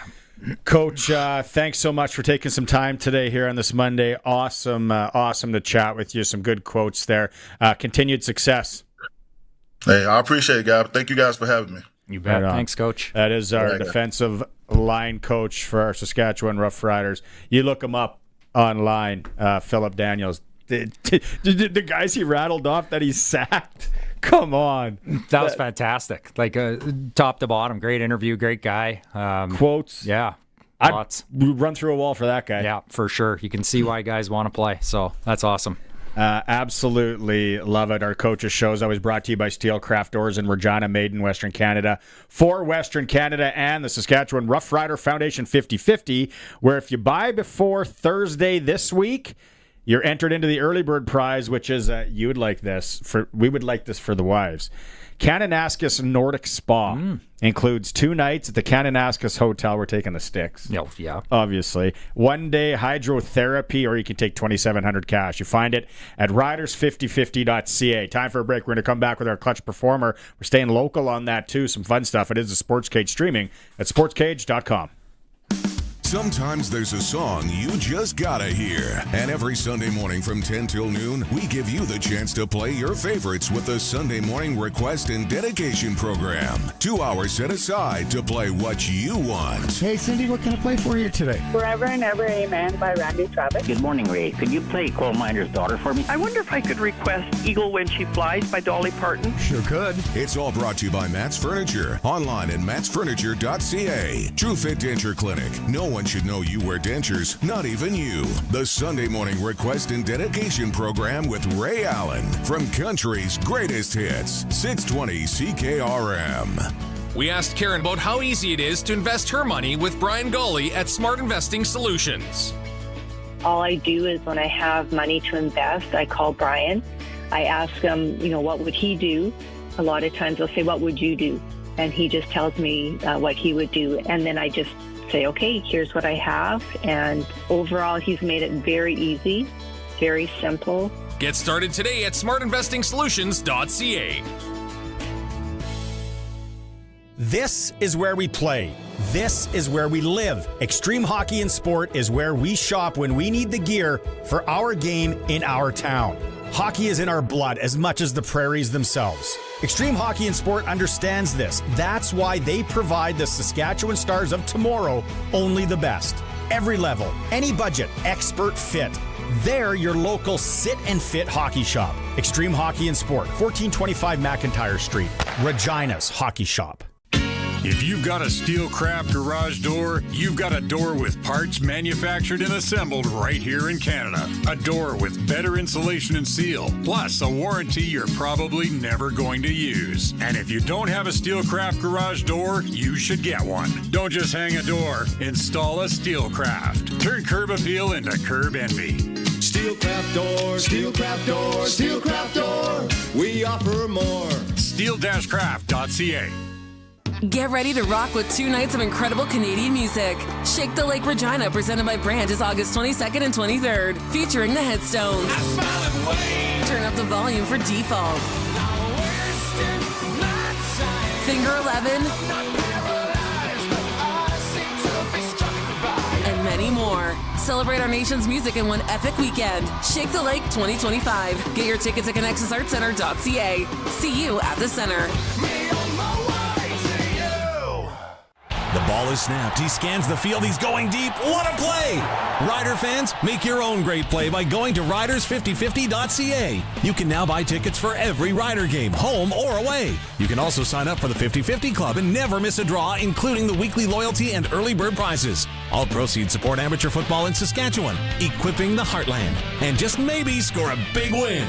Get your tickets today at riders5050.ca and go Riders! Riders 5050 is presented by ISC. The Gleaner S9 Series combines are designed for farmers in the business of farming. A harvest is successful when a crop is harvested as quickly and efficiently as possible and produces a clean grain sample with little loss. The Gleaner combine offers levels of harvesting performance and efficiency other combines are unable to achieve. Simply put, Gleaner combines save more and cost less. See the Gleaner S9 at Nick's Service in Emerald Park or go to nickservice.com. The Gleaner S9, built with the farmer in mind. The Sportscage Clutch Performer for Nick's Service in Emerald Park. Your local Massey Ferguson Challenger, Rogator, Gleaner, and Fendt dealer. Call 781-1077. Clutch Performer, we could go down anything rider-wise, but we got, I love when people send them in. 936-6262. How about the Odessa Steelers U11 AA ball team? They won provincials this weekend. Nice. There's nothing winning provincials in anything. Never going to forget that. 3-2 win in the final against Tisdale. A tying run on third. Second baseman made a ridiculous catch to end the game. So thank you for sending that in. And congratulations to the Odessa Steelers U11 AA ball team. They're probably still celebrating. And the parents. Anyway. Yeah, the kids are celebrating out in too. Odessa. Clutch Performer for Nick's Service in Emerald Park, your local Massey Ferguson Challenger, Rogator, Gleaner, and Fendt dealer. Could kind of give one to this guy. Did you hear this story? I'll pull it up here. In Saskatoon, guy by the name of Brad Adams. You thought it was Brian Adams. Guy by the name of Brad Adams playing the Greenbrier track, 12-hole loop. Okay? So he's out there playing. Brad gets a hole-in-one. Mm-hmm. Few holes later, Brad gets another hole-in-one. Same round of golf on a 12-hole loop. They say odds 1 in 67 million. Oh, wow. Kind of reminds me of Gord Hamilton playing at the Royal this year when he got his. Mm-hmm. I was playing that day. It was a Saturday. Mm-hmm. You could hear the hooting and hollering down. And then he said he almost did it again on 16. Wow. Imagine that. I'm happy when I can hit par threes and I grab putter next. I'm just happy with that. Do you have one? Hole-in-one? Nope. I don't. No. Chase is real. Sean Steffen, if you follow him on social media, owner of Rusty Shovel Lands, he posts pictures of all of his close. He gets close a lot. Really, eh?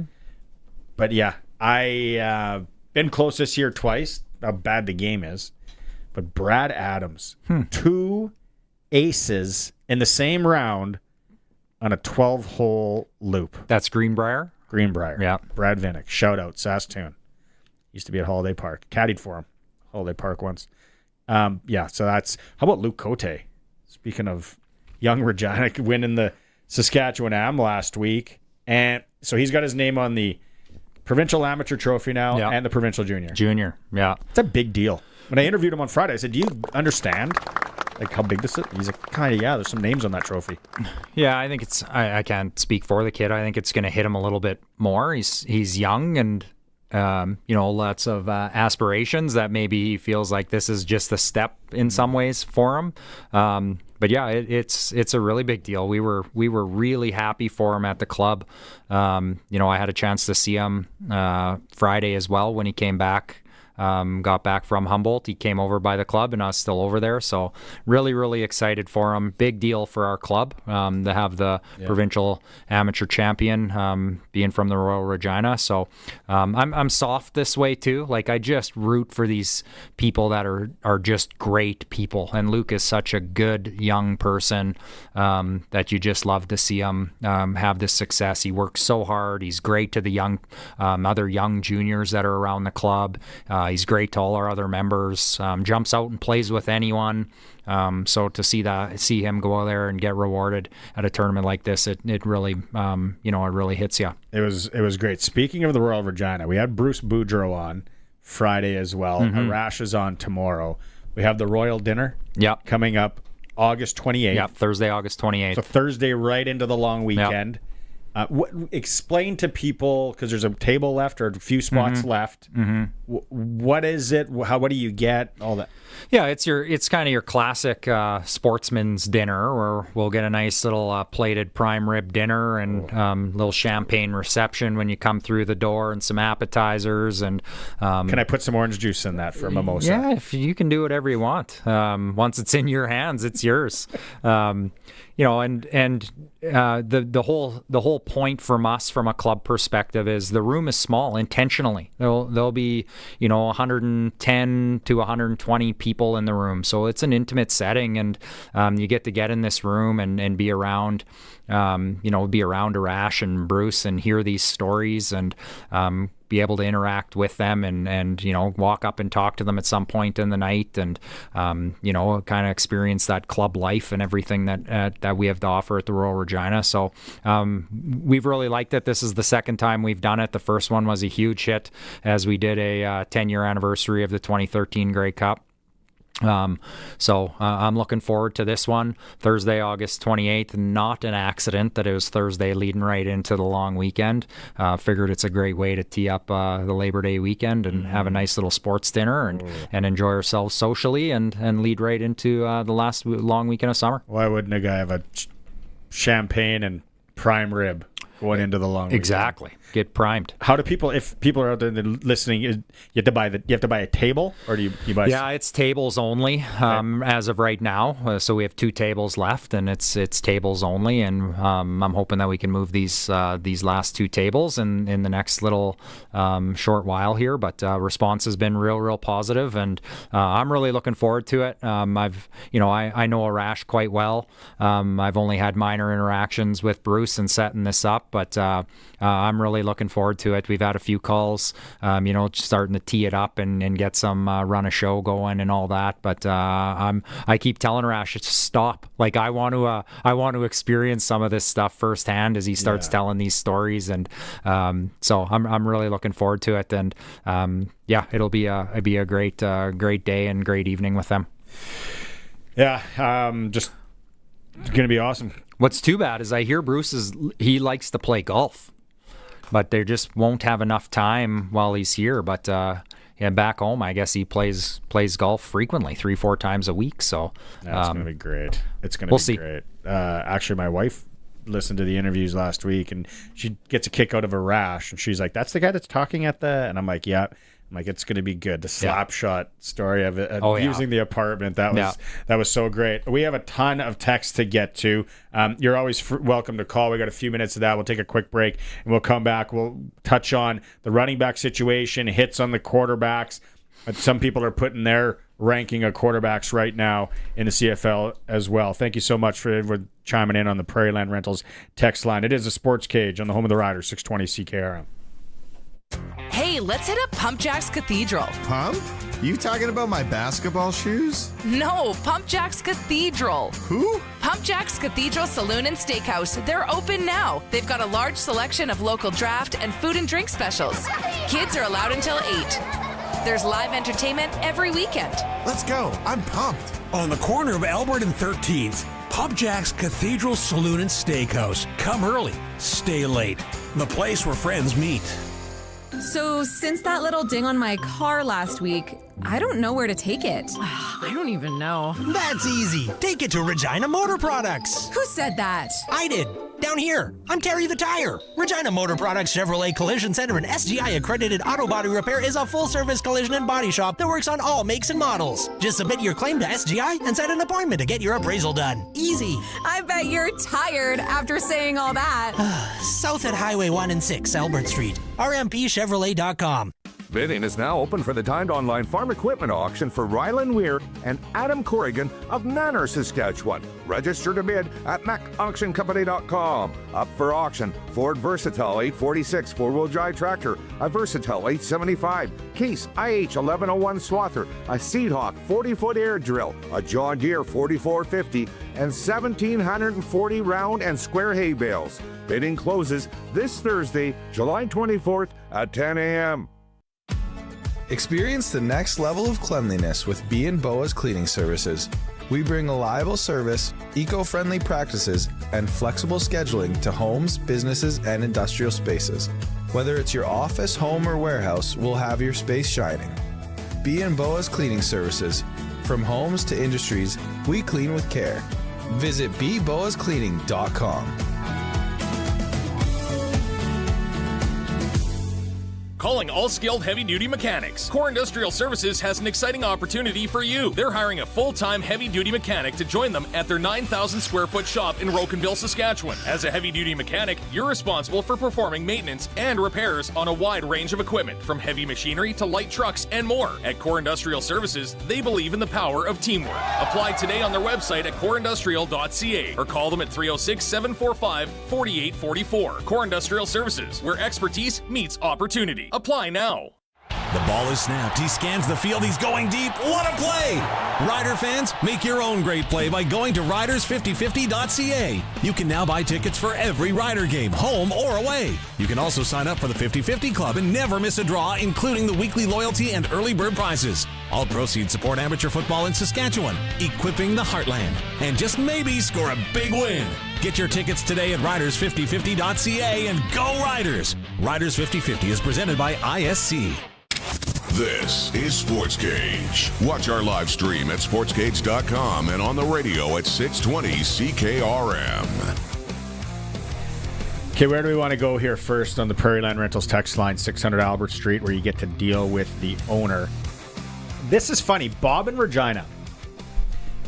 I thought about this on Saturday. I might have brought it up to somebody, and they called me a wacko. He says, move Dre McCray to backup running back, bring in another backup returner if Mario isn't ready. You got other guys that can return the football. I looked up Dre McCray. I don't know, especially at the professional level, he hasn't played any running back. But I thought of that too, Bob, from Regina. Yeah, so I think where people get maybe off guard a little bit is they're not bringing in Dre McCray to run the ball. They need someone to come in and block. And that's the challenge. There's been guys, lots of guys come through training camp and through a season that can be handed the ball and potentially run. Good point. The big challenge is when AJ's off, who can go in there and help us protect, and not only just to give AJ a break, but that person's got to go in there and get that job done as well. So, again, I love the speculation. I'm a little bit wait and see mode. My full expectation is that tomorrow when they hit the field again, there will be a coinciding announcement that they've brought in someone, whether that's off the nag list or someone that's been through camp once already. Kelly in Calgary says, pretty sure it'll be Harris, otherwise an announcement would have come out by now. I think we're free to make that assumption at this point. Should we break the news? They'll come out if they have brought in someone. It'll come out at or before practice, because that's when they would essentially have to declare them. We've had some people, no names, and let us know where you're from and your name on the text line. We love that.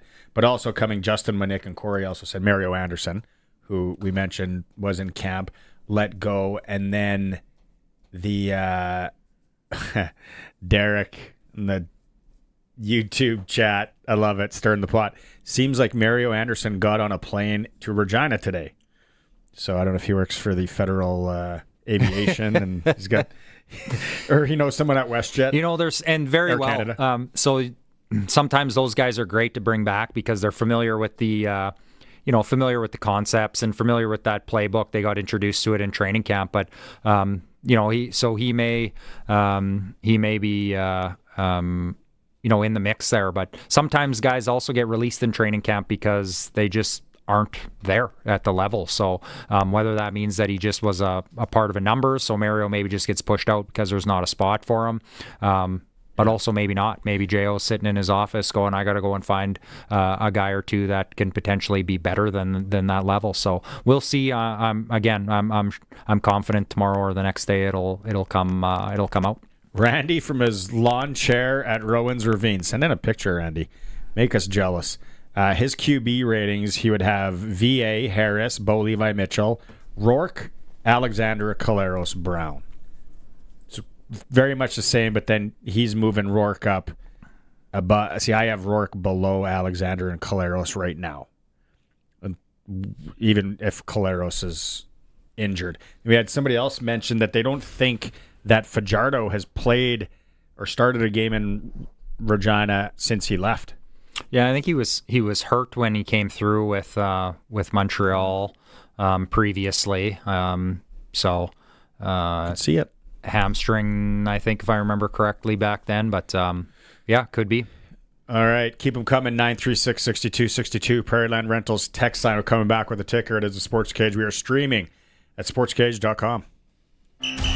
Rider Nation lives on 620 CKRM. I'm Dave Thomas, voice of the Saskatchewan Roughriders. Friday is game day as the Riders take on the Edmonton Elks. Countdown to kickoff with Justin Dunk and Tegan Whitco's at 4. The pregame show's at 6. And kickoff with Luke Mullinder and I is at 7. Saskatchewan Roughrider football on the Cooperators Rider Broadcast Network is brought to you by Proline Gold Fungicide, Redhead Equipment, Sask Lotteries, and Nelson Homes. Stream every moment of Rider football at sportscage.com. Yee-haw! It's the Ram Rodeo at Crestview Chrysler. That's right, folks. We got Ram trucks coming out the wazoo. So we're wrangling prices down with discounts of up to 18,200 buckaroos. Can you believe it? Ram Bighorns going for only $65 and change plus tax, or get 0% financing over 72 months on most models. We also have an impressive selection of cars and SUVs. But the Ram Rodeo's on right now at Crestview Chrysler Dodge Jeep Ram in Regina. The ball is snapped. He scans the field. He's going deep. What a play! Rider fans, make your own great play by going to riders5050.ca. You can now buy tickets for every Rider game, home or away. You can also sign up for the 50-50 Club and never miss a draw, including the weekly loyalty and early bird prizes. All proceeds support amateur football in Saskatchewan, equipping the heartland, and just maybe score a big win. Get your tickets today at riders5050.ca and go Riders! Riders 50-50 is presented by ISC. Do you have a safety program or OHS committee? Call Campbell Safety. Harassment in the workplace? Call Campbell Safety. Don't know if you have a proper safety program? Call Campbell Safety. Once you have an injury, it's too late to have a safety program. Be proactive with Campbell Safety Consulting. They'll come out and customize your safety program and be that extra set of eyes you need. 35 years experience doing health and safety, and they have seen it all, and then some. Call them today and get a free consultation. Campbell Safety Consulting. Get it hot and get it fast. Western Pizza. It's good to be home. Mom, what's for dinner? Can we get pizza? Before Mom even had a chance to get annoyed, she recognized the good idea one of her kids actually had. Not bad. Not bad. After a long day when you don't feel like cooking, think Western Pizza. Big on toppings, big on taste. Dine in or takeout. Order today. And get it hot and get it fast. Western The 620 CKRM Country Corner is brought to you by Glasses TV, your Sastel authorized dealer, and Foster's Audio Video in Carlisle. Get the newest cell phone today with an amazing Sastel rate plan. 620 CKRM is proud to support the Gateway Music Festival in Bengoff this Friday and Saturday. The Washboard Union, Jake Vaudeland and the Sturgeon River Boys, Nice Horse, and many more. Tickets and camping at gatewayfestival.com. Head down to the North Dakota State Fair and catch Luke Bryan on the grandstand this Saturday night, July 26th. Check out all of the details at ndstatefair.com. And the Synergy 8 Drive for Kids campaign is August 28th at Prairieland in Saskatoon. This year's celebrity guest is Canadian pro golfer Corey Connors. It's all in support of the Jim Pattison Children's Hospital. Synergy8.ca. For more information, visit 620ckrm.com. It's time for the Sports Ticker, brought to you by Extreme Hockey and Sport, Regina's locally owned one-stop hockey shop, proudly serving and supporting the community we live in. No news on who the Riders are bringing in at running back yet. A lot of speculation out there. The Riders are home to Edmonton on Friday at 7 p.m. Darian Durant's coming up after 5 o'clock. We'll get his take on things. Western Canadian Baseball League tonight. Regina's in Moose Jaw, Saskatoon playing 2 in Weyburn. Swifts in Medicine Hat. Major League Baseball. The Blue Jays rolled over San Fran. Now they get set for an important series against the Yankees. It starts tonight. The Jays are 3 games up in the East. Your ticker in hour 2 is for Extreme Hockey and Sport in Regina, the local hockey store, where right now Bauer Select helmets are 25% off. So if you got someone looking for a lid for next hockey season or ringette season or skating season, right now at Extreme Hockey and Sport, 25% off, the local sporting goods store in Regina. Let's get to Darian in hour 3. It is the Sports Cage on the home of the Riders, 620 CKRM. We are 620 CKRM, a Harvard media station, broadcasting live from downtown Regina. It's 5 o'clock. Good evening. I'm Corey Atkinson from the SaskToday.ca newsroom with your 620 CKRM news for Echo Sound and Fort Capel. Stay connected with a new cell phone from Echo Sound. Call 306-332-6711. Saskatchewan and Manitoba have signed a new agreement to help make trade easier between the two provinces. Premier Scott Moe and Manitoba Premier Wab Kinew signed the deal today. It focuses on helping workers and goods move more freely while keeping high safety standards. The plan includes direct-to-consumer alcohol sales and builds on the new West Partnership Trade Agreement. In 2021, trade between Saskatchewan and Manitoba was worth more than $6 billion. The provinces say this deal will help businesses and people and make Canada's economy stronger. Saskatchewan Premier Scott Moe and Prince Edward Island Premier Rob Lance also signed a new deal to help remove trade barriers between these two provinces. The agreement aims to make it easier for people and businesses to move and invest, and even allows for direct-to-consumer alcohol sales. Moe says Saskatchewan wants to build a strong economy by working with other provinces. In 2021, trade between Saskatchewan and PEI was worth more than $44 million. The mayor of Jasper says the community is standing by a report that found the provincial government complicated last summer's wildfire response in the Rocky Mountain resort town, despite Premier Danielle Smith demanding an apology over it. However, Mayor Richard Ireland says he agrees with the Premier in that the report might have been blown out of proportion.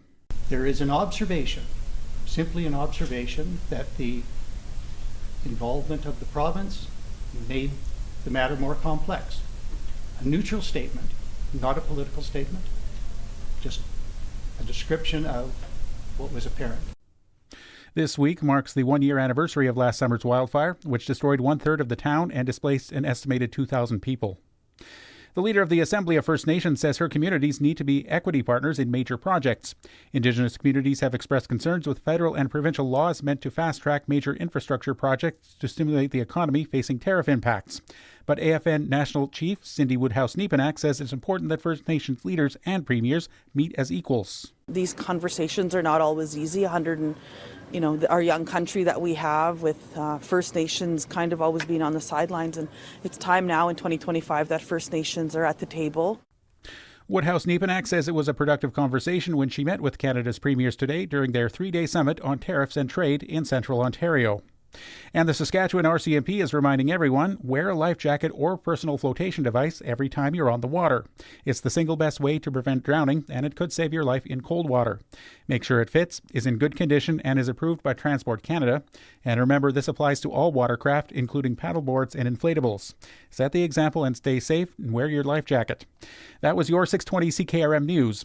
Read more stories from around your community and around the province at sasktoday.ca and 620ckrm.com. Your weather is next. Way to go, Travis Kelce. I mean, son. As fun as it is watching your 5-year-old run the wrong way or pick dandelions on the football field, what if I told you you could watch your favorite sports or shows on the go anywhere? Well, you can with MaxStream TV from EchoSound, your SaskTel authorized dealer. Take MaxStream anywhere you go. Oh, wrong way, buddy. MaxStream and great internet plans available at EchoSound, your SaskTel authorized dealer in Fort Capel, EchoSound.ca.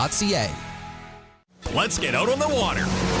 Now is the best time of year to buy a boat or pontoon at Kevin's Marine. Cast a line in a Lund fishing boat. Take the family out on a Four Winds boat. Or head out on a pontoon by Harris or Crest. Powered by Mercury Motors at the lowest prices of the year. There are manufacturer's rebates, dealer discounts, and low payment financing on a great selection of boats and pontoons. Plus Shoremaster aluminum docks and lifts. Kevin's Marine in Fort Capel. Enjoy your summer. Get out on the water. Stop by or shop online at kevinsmarine.com. Weather brought to you by Line X Regina, Serious Protection, Killer Looks, 1865 McCara Street. And Croft Electric, 27 years of trusted, reliable home, farm, and commercial service for all your electrical needs. CroftElectric.com, and you can find them on all socials. Tonight, we drop back to around 12 with a few showers. Our best chance for showers is during the night. And then tomorrow, isolated showers in the morning, high of 19. The shower threat diminishes. A few more showers, though, may roll in Tuesday night into Wednesday, right through the middle part of the day again. 12 the low, 19 the high. Sounds familiar, right? Very much like tomorrow. The shower threat pretty similar, the timing pretty similar, the anticipated intensity pretty similar. All in all, not too impressive, but they're there nonetheless. We are below normal with these temperatures, and we start to trend back up as the week goes on. The showers that are coming in are an extension of a frontal system. I want to say it's truly part of it because the main front stretches from northern California into really no farther north than southern Montana and then trails back southeastward. So the front itself is not coming in. It's a trough that extends north of it. But the next wave that's going to extend the front a little bit, that's what pushes in, and that brings some of the warm air across the south-central U.S. back northward. And we'll see that coming in for the end of the week. Sunshine, 27 on Thursday, near 30 on Friday. With your 620 CKRM weather forecast, I'm Precision Weather meteorologist Phil Spivak. When you want the best for your truck, you want Line X. Your truck has withstood the harshest elements Saskatchewan has thrown at it. Rocks, gravel, rain, sleet, and snow, and left with no chips, no rust. Line X protective coating keeps your truck's bed liners, rocker panels, and bumpers looking like brand new. Don't settle for Brand X. Go with Line X. It's serious protection. Come see why everybody loves taking their truck to Line X Regina for their rocker panels, bumpers, and more. Line X, make your truck complete. 1865 McCara Street. Croft Electric. You've probably heard of us because we've been around for over 27 years. We do commercial and residential work? Yes. We do permanent holiday lighting? Yes. We do cabins? Yes. And farms? Yes and yes. We're an authorized Generac generator dealer. We are a full-service electrical company with the experience and the people to service all of your electrical needs. We are Croft Electric. We will be here when you need us. Do it right, do it once. Follow us on all social and call 306-586-1333 to book. Broadcasting from Century Studios in downtown Regina, Harvard Media presents The Sports Cage, where Saskatchewan comes to talk local sports. Brought to you by Kellen Solar, 35 years of experience, moving water from a dugout or well without electricity. Visit kellensolar.com to find out more about your livestock operation. Be part of the show. Call 1-866-767-0620 or text 306-936-6262. The Sports Cage. Streaming at sportscage.com, our YouTube channel, and on the radio at 620 CKRM.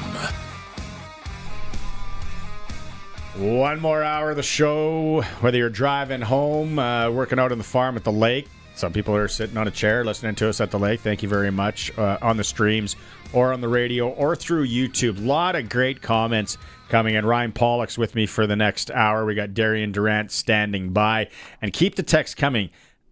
And people are, let's not be sticklers right now in the whole quarterback ranking thing. I know Alexander's probably hurt for Montreal, but let's say he isn't. Where would you rank him right now? And then Bob from Regina just messaged in as well as I'm going to the top here and seeing this. Forget Collaros for your quarterback list. He just exceeded his headshot quota. We'll see if that, but Collaros, I think still right now, personally, I'd have him as the 4th best quarterback in the CFL. That's just me. I'd go VA, I'd go Harris, I'd go Bo Levi Mitchell, Collaros, Alexander, and then Rourke. And you were kind of the same. Similar. Yes. Yeah, I'm fully bought in. You can shuffle the top 3 deck any way you like and the next 3 deck any way you like. To me, those 3 are leading the pack, and then the guys in behind them can kind of slot in however you kind of personally feel. But I think VA, Bo, and Trevor have asserted themselves as the top 3 guys right now throughout this season. And Bo passes Tracy Ham yesterday into 10th on the, I think it's 10th on the list. Tracy Ham was probably my favorite CFL quarterback of in the all-time passing list. And he just abused us a lot of, which is weird. I don't know why I really liked him, but my first football jersey was number 8 because of Tracy Ham. Hey, for the next hour or two, we're going to play SaskTel Pick the Score. You want a chance to go to the game on Friday when the Elks roll into town? Right now, 936-6262 for the next hour. Curtis will award someone 2 tickets, and then you're in also. If you're the closest score after we get picked, you get a chance to win a $200 SaskTel gift card. It's all brought to you by SaskTel, big supporters of the Riders and our Rider broadcast. 7 p.m. Friday, Elks in town. Let's get it going with Darian. It's time for Double Talk with Saskatchewan Roughrider legend Darian Durant. Double Talk is brought to you by Campbell Safety Consulting. At Campbell Safety Consulting, we work towards helping companies create a competitive edge by executing a proactive health and safety program. Doubles, nice to see you on this Monday. Let's start there with you. How would you rank? I only went to 6. You can go. How would you rank the quarterbacks in the CFL as we stand on July 21st? Wow. First, I would have to start with VA. I think I made that clear that I think he's the best guy going right now. He has the most momentum, and you put the coaches with him and that he has. I mean, that gives him that extra boost. So I'll go with VA at 1. I'll go with Trevor at 2. Bo Levi at 3. And then I would go Nathan Rourke at 4, followed by Davis Alexander, and then I would put Zach Collaros at 6. What would make you put Rourke at 4? Just potential, I think. I think he's shown flashes. If you even go back to a couple years ago, the way he played, and I think he's shown flashes this year of being a top-tier quarterback. He's a little rusty at times and makes the easy play look so hard, but I still think the potential's there. And I think that's part of when you're judging these guys, you have to go off of somewhat of potential as well. So I definitely think that potential alone puts him at 4. When you watch that game or the highlights or the tape from Saturday, did he looked uncomfortable? Phillip Daniels was on. He thought his crew did a good job of keeping him uncomfortable, and Coach Mace made the right calls there. But from a quarterback and your quarterback eyes, what did you see from Nathan Rourke when he did look off and he missed guys high and he threw into coverage? What did you see there? It just looked like confusion. I think Coach Mace did a great job of mixing up looks, allowing the DBs to kind of disguise coverage, pre-snap, and then rotating into a different coverage post-snap, and it confused Nathan a lot. So I would just limit that to confusion. I think the Riders threw some looks at him that he wasn't expecting, and that's just a part of being a good quarterback. You have to expect the unexpected, and I just don't think he was ready for that. So throw us into your quarterback mind, and it kind of his best 2 plays of the night were when he had to escape pressure and roll out and makes a heck of a play, downfield for the one touchdown that we just saw the highlight of. But then you use the word confusion. Is there doubt come into the game maybe where you do see some of these things where he steps up and he overthrows a guy, and not overthrows a guy downfield, but out to the flats, a ball 3 feet over a guy's head? Is that just all kind of work from that confusion and being maybe a little bit unsure of being able to step forward and zip one on the numbers of your receiver? Absolutely. Whenever you're confused and you're not confident, then it's hard to rip the ball and be able to be accurate with your placement. And, you could just tell early on, his feet were a little jittery back there. He wasn't really seeing the field as a top tier quarterback should. And I think that when you're not seeing the field well, you have to rely on your legs a little bit more in order to make big plays. And I think that's why you saw his biggest 2 plays of the game. They come from using your legs and breaking down the defense and then finding a guy as you're on a scramble drill. So when you're struggling, your biggest plays are going to come from scrambling and broken plays. That's the only way to make things happen when you aren't seeing the field too well. And then on the contrary, what a flip of confidence that, BC starts with the ball. They hand the ball off twice, go 2 and out. The Riders punt to the Riders. The Riders go downfield, score a touchdown, kick off, get the ball right back. I think that one ended up in a field goal. So Trevor's early in the game. He's feeling it. He's moving the ball. He's up 10 points. And by the time Nathan comes back onto the field, he's trailing. And then you're trying to find your game there. So it feels like Trevor's playing with a ton of confidence. And yeah, he's looked really, really sharp, especially coming off last week where he was fine numbers wise, but he felt like he really took over this game in my eyes. Their doubles. Absolutely, and I think you have to give Coach Mueller, the offensive coordinator, so much credit in noticing from film that BC jumps a ton of intermediate routes. They had a great play on with a double move to Myers. Emulus had a deep ball. There were huge plays this week that you haven't seen that much in the past. So just a great job of taking advantage of the aggressiveness of the BC defense. And then once you can get a touchdown early and you're up 10, now the defense feels that pressure. They're trying to make a play, and you want to take advantage of that as an offense because they're going to get extra aggressive when they're down, and that was just made it perfect for Trevor and this offense to take advantage of the big plays down the field.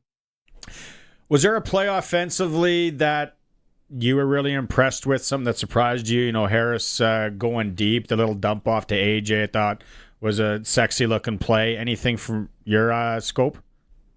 Yeah, I was just glad to see Trevor throw the ball downfield in the middle of the. If you look at most of his big plays earlier in the season, they're deep balls on the sideline, having guys run by other guys, the DBs out there. So I was just impressed to see Trevor show his arm strength and turn the ball loose in the middle of the field and be able to hit those 22 to 25-yard throws across the middle.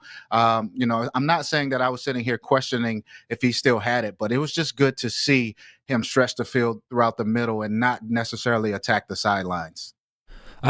I really feel that the Riders receiving core is almost underrated. I'm not sure they get talked about enough. I find that during games, they find a way to get a lot of 50-50 balls. They battle for position when balls are coming to them, and then they run hard after they get it. Maybe talk about what this group has seen. They week in and week out, they have a different guy at the top of the receivers list. Having Kean Schaefer-Baker out, Emilus comes back, right? So it's a group to me that across the board can get the job done. Absolutely. I think when you look at this group, there's not really a weakness in their game. Like if you come up and you try to pressure them, well, they all can beat you deep. And if you sit back, they all run intermediate routes very well. So I think the fact that they all do things well, it's very complimentary to Trevor. Now you can't key in on a certain guy as a defense. You have to respect the entire field. So with everyone out there being a threat to attack the DBs anywhere on the field, it just makes it easier for you as a play caller, and it makes it easier on Trevor to just pick and choose and go through his reads and make sure he finds the right guy. And then, like you said, the play caller for Mark Mueller, right? It's like he's got the abundance of riches. It's like, okay, well, we're going to do this now. We're going to do that. And you've talked about it a number of times on here, and it's just football. You can keep teams guessing. Absolutely. I mean, look, I thought that the threat of the deep ball was gone when Sean Bain was injured. He showed over the past couple of years that he's probably the number one deep threat out there. But the way Dante Myers has just stepped up this year and shown that he can do everything. And I think early on in the year, you see Trevor hitting him on slants and hitting him on in routes, and now he's attacking down the field. Every game can set up a different play for the next game, and you're waiting on that aggressive style defense so you can take advantage of these guys' skill set. So, showing the quick throws early on, the short throws early on this season is just opening it up for the deep balls down the field. So, hell of a job by Coach Mueller, just recognizing that this is the perfect team to set these double moves up against, and they work perfectly. Robustelli. Yeah, you should give some love to that guy. Like anybody absolutely. that's kind of watched, you've seen him and all that. Okay, let's get to the running back situation. Doubles, and you never want to see it. You've probably seen it. You've been on the field when it happens. And RP mentioned too that he just a couple plays before, he sees Carey make a heck of a block, right? He just seemed like he was fitting in whatever they needed. Probably wasn't running the ball as much as people thought, but the blocking, and that is such an important thing. And then he goes down. Obviously, I'm sure you were gutted as well for him. Absolutely, man. To see a guy, be released early in the season and then work his way into finding a roster spot and being able to dress. And then, you can tell he's picking up the system because he's in on crucial downs. He's picking up blitzes. He's doing everything right. So this is just devastating for Carey. I feel so bad for him, and wish them the best. It's tough on running backs when they have leg injuries, and as you get up there in age, you really don't get the opportunities that you used to get when you're a little bit younger. So, I hope that everything works out well, and he can get as healthy as soon as possible. Doubles, what's that feeling like on the field? I mean, we've seen these types of injuries from time to time. It's the reality of playing the sport. But what's that feeling like on the field that you see your teammate, your brother, go down? Obviously, it doesn't look good, and then he hops off the field, and you guys got to get right back in the huddle and go back to work. Is there things from a quarterback's perspective that maybe you used to say, or is the team just rallying together, or is it something that you just try and kind of blindly move on from?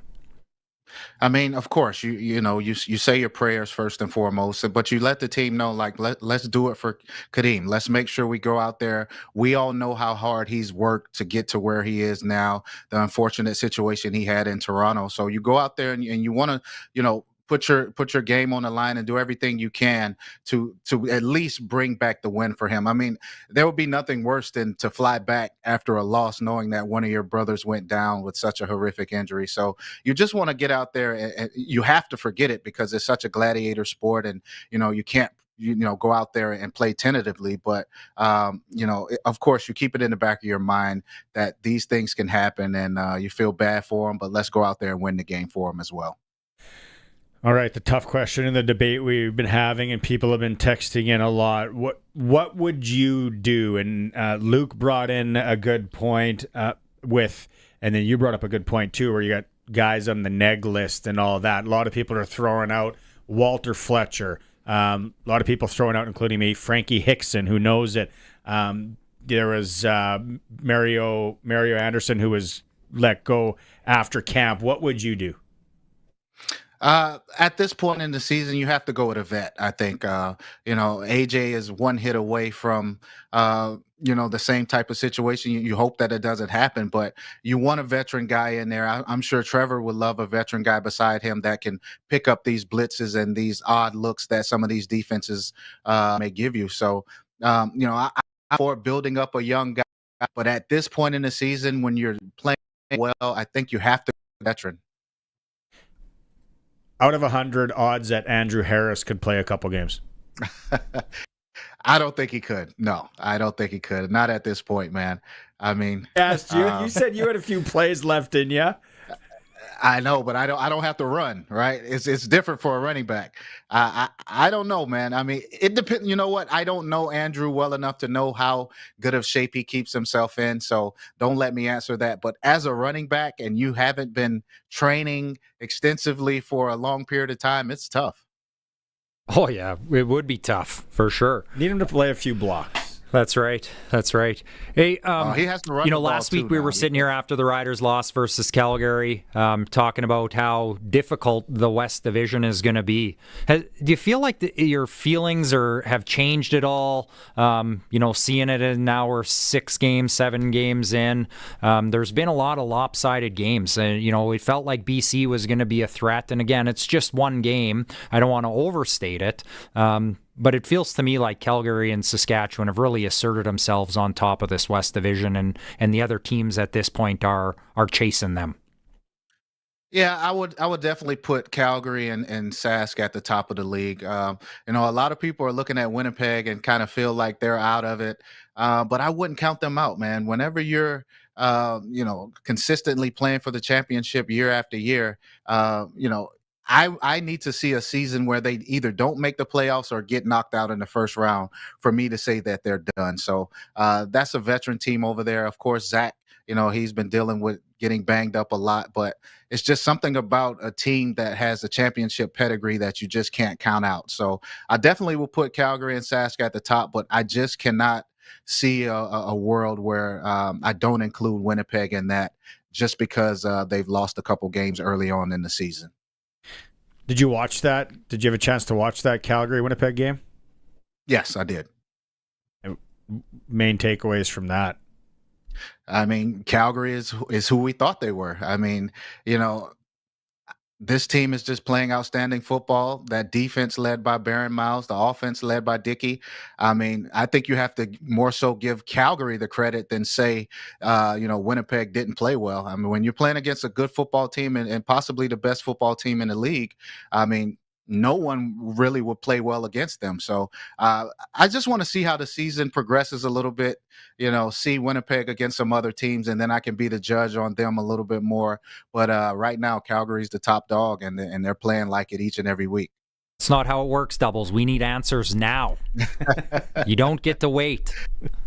I know. But, I just try to come from a strictly football perspective here and maybe give fans a insight of it's not about feeling, right? It's about what goes on in between those lines. And Calgary is just beating up on everybody they're stepping on the field against right now. So, I don't want to discredit the teams that they're playing against until they play other teams. But right now, Calgary is just showing their dominance.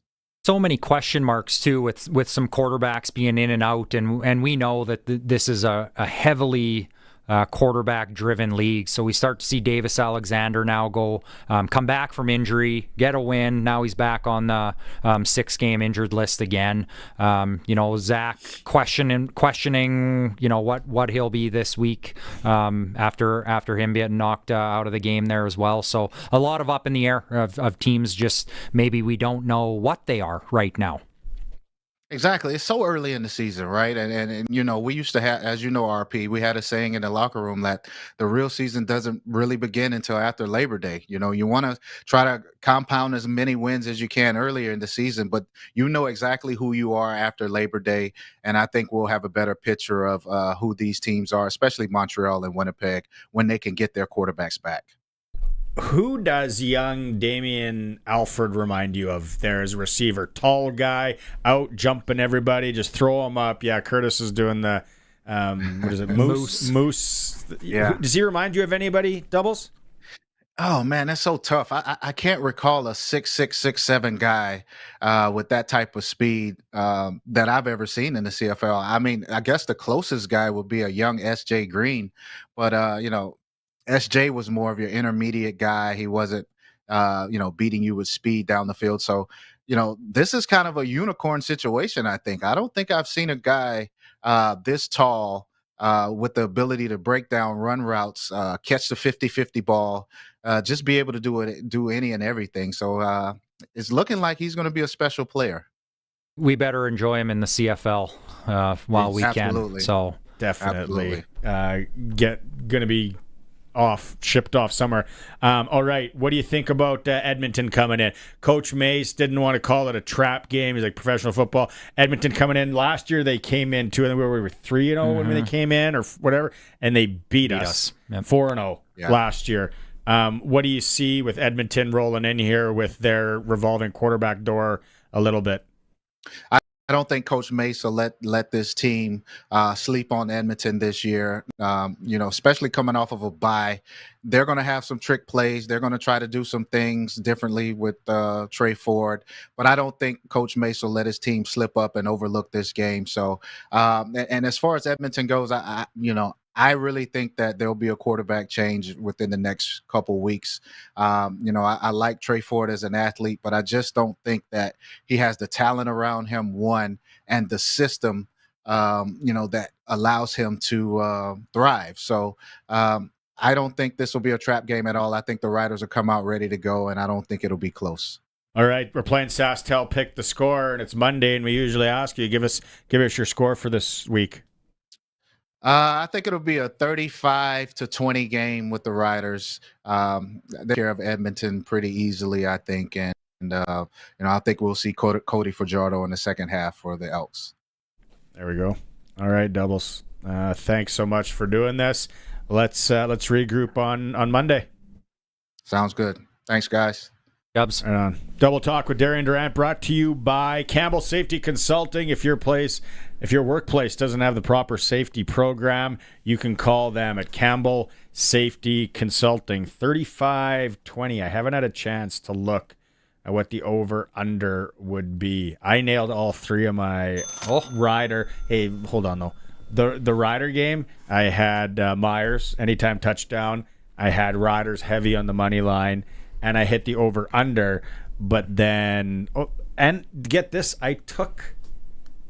on Friday, I took Calgary money line. I don't know why I did. I'm just like, you know what? Let's roll. Yep. And but then yesterday, for some reason, I took the over in the Ottawa-Hamilton game. That wasn't... It wasn't a great football game, let's be honest. But Doubles is going 35-20. You can have your pick the score play as well at 936-6262. A chance to win tickets to Friday night's game. Curtis is going to award those later on after the show, and also a chance to win a $200 SaskTel gift card. Time for a break. It is the Sports Cage, streaming through YouTube at sportscage.com. This is Country Gold with Steve Harmon, your home for the country hits of the 80s, 90s, and 2000s. Hello, I'm Steve Harmon, inviting you to join me for Country Gold. Each week we play country favorites from the 80s, 90s, and 2000s, and we check in with the stars who made them, too. This weekend on Country Gold. Country Gold, brought to you by Trent Dickin and his experienced team at Flooring Superstore. Saturday mornings at 6 and Sunday afternoons at 4 on the Voice of Saskatchewan, 620 CKRM. The Regina Rams have been a football club since 1954, a team built on grit, pride, and tradition. With 70 seasons under their belt, the Rams' legacy runs deep, impacting thousands of fans, players, coaches, and families. You don't have to go far to find someone who has a connection to the team, a memory, a moment, and a story to tell. Join us for the Rams' 71st season. Whether it's your first game or your 100th, this year's story is still being written. Get your game tickets today at reginarams.com. It's football time. Go Rams. Howdy, Wood Country Woody here. I've always thought that deck railings should be a little more than a way to keep yourself from falling into the hydrangeas. They should add style and class. They should be Regal aluminum railings from Wood Country. These bad boys come with LED lighting options that allow you to change the color and the mood at the touch of a button and at the best price around. Regal aluminum railings from Wood Country. Your home is your castle. In McLean, Estevan, and Tisdale.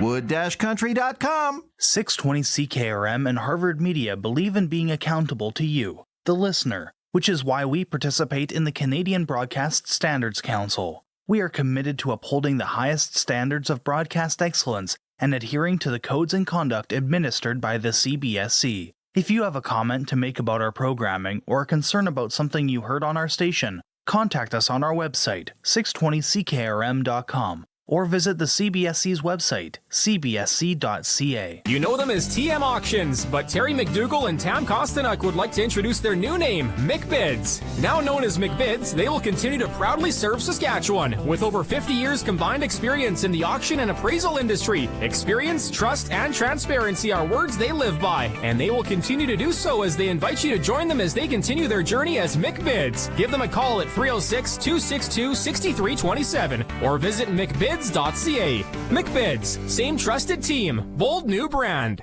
When you want the best for your truck, you want Line X. Your truck has withstood the harshest elements Saskatchewan has thrown at it. Rocks, gravel, rain, sleet, and snow, and left with no chips, no rust. Line X protective coating keeps your truck's bed liners, rocker panels, and bumpers looking like brand new. Don't settle for Brand X. Go with Line X. It's serious protection. Come see why everybody loves taking their truck to Line X Regina for their rocker panels, bumpers, and more. Line X. Make your truck complete. 1865 McCarra Street.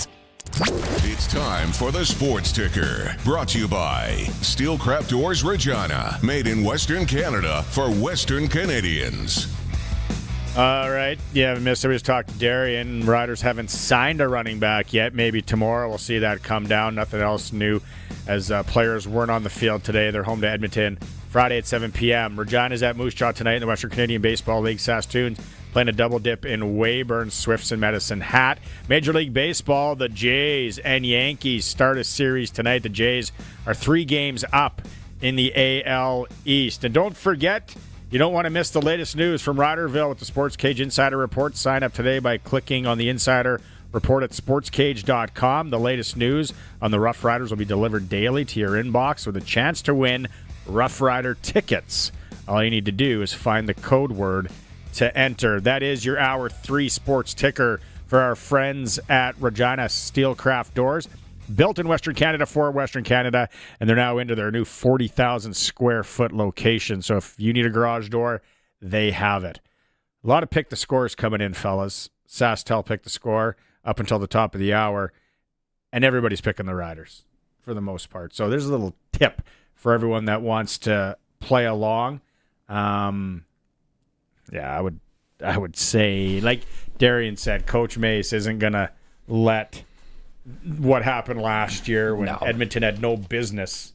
Didn't we score on like the kick return too in that game? And I feel like I picked a special teams touchdown. We nailed it, and then it was just all down. Yeah, I remember the loss. I don't remember the details right off the top of my head, but I remember it being a bit of that type of game, and Edmonton coming in with some struggles, and so we've got to make sure that that doesn't occur. And this team, honestly, I know it's early and lots of things can change, but they give me a feeling here. I think that they've got something rolling. I love the response after the Calgary game. You could just even tell by Coach Mace's interview after the game and then after day one of practice that there wasn't something that they were just accepting. It was they were going to go out and correct it and change it. And BC was next up on the schedule, and they felt it. At what point is it too early to start looking or worried? And you can punch me because I'm sure there's a lot of people out there right now that are going to punch you about smoke on Friday. I know it's been better a little bit up there. They're getting some rain in some areas. But at what point do we start looking at that? Because that would be devastating is a hard word. Yeah. But to go back through it again, I mean, obviously it's a reality if that's what the forecast is looking like. I did hear some reports this morning that, they are getting some favorable conditions up north, just north of Waskesiu there. But, hopefully first and foremost, hopefully that those fires can get contained and the safety of all the people in the area can be the forefront. But from that, hopefully the weather cooperates and not a heavy, north wind that's bringing a bunch of smoke down our way. Friday night football under the lights, a cold beer, some Western pizza. Looking forward. Okay, so if you're watching the stream, he sent you a video earlier. We talked about hits on quarterbacks, and we played a few of them, and a couple were nasty. The Drew Brown hit by Deshaun Amos led with his head, no doubt about it. And then the Zach Caleros, how his head hits the turf, not a good look. You brought up one that if you're a CFL fan, you're going to remember. Yeah, Craig Butler on Buck Pierce. I think this is... it's Old Winnipeg Stadium, but I think it is the Labor Day rematch, pre-Banjo Bowl. So there's Brendan Labatt. So that would be pre-2012. Must be 2011 here. And yeah, to me, that is the one that I remember. And we always used to have a bit of a running joke is the Buck Pierce had a tough time with the Riders. There was a few nights BC came to Old Taylor Field and he took some lickings there too. But that's a shot that stands out for me right there. And you know what's funny? In talking to Coach Daniels earlier, typically the big shots on the quarterback don't come from D-line guys. They come from the guys coming off the edge, Craig being a safety at this time, whether it's a linebacker blitz, whether it's a safety blitz, whether it's that halfback jumping down. Those are the guys because they don't see them coming at all. A lot of times if a D-lineman gets through, you at least have eyes on him and can protect yourself. But that's Drew Brown gets beat off a very similar play or gets hit off a very similar play to that one as well. Yeah, the Drew Brown one, and people were talking online, if you're watching the stream, I think Kurt's going to play right here, that he didn't have his helmet done up. And I don't know, I joked her if that's the sty thing, as the kids call it. Sometimes it's like, why doesn't that guy have his mouth guard in or his chin strap done up properly? But you see it there, and then... That would have been a good question for doubles too, because if I'm guessing, and I noticed actually Nathan Rourke plays the same way. He has the one side undone. I'm totally speculating here that whether they feel like if the chin strap's done up, they can't vocalize as well because those chin straps are tight. Mm-hmm. They're there so that doesn't happen. What just happens here. There's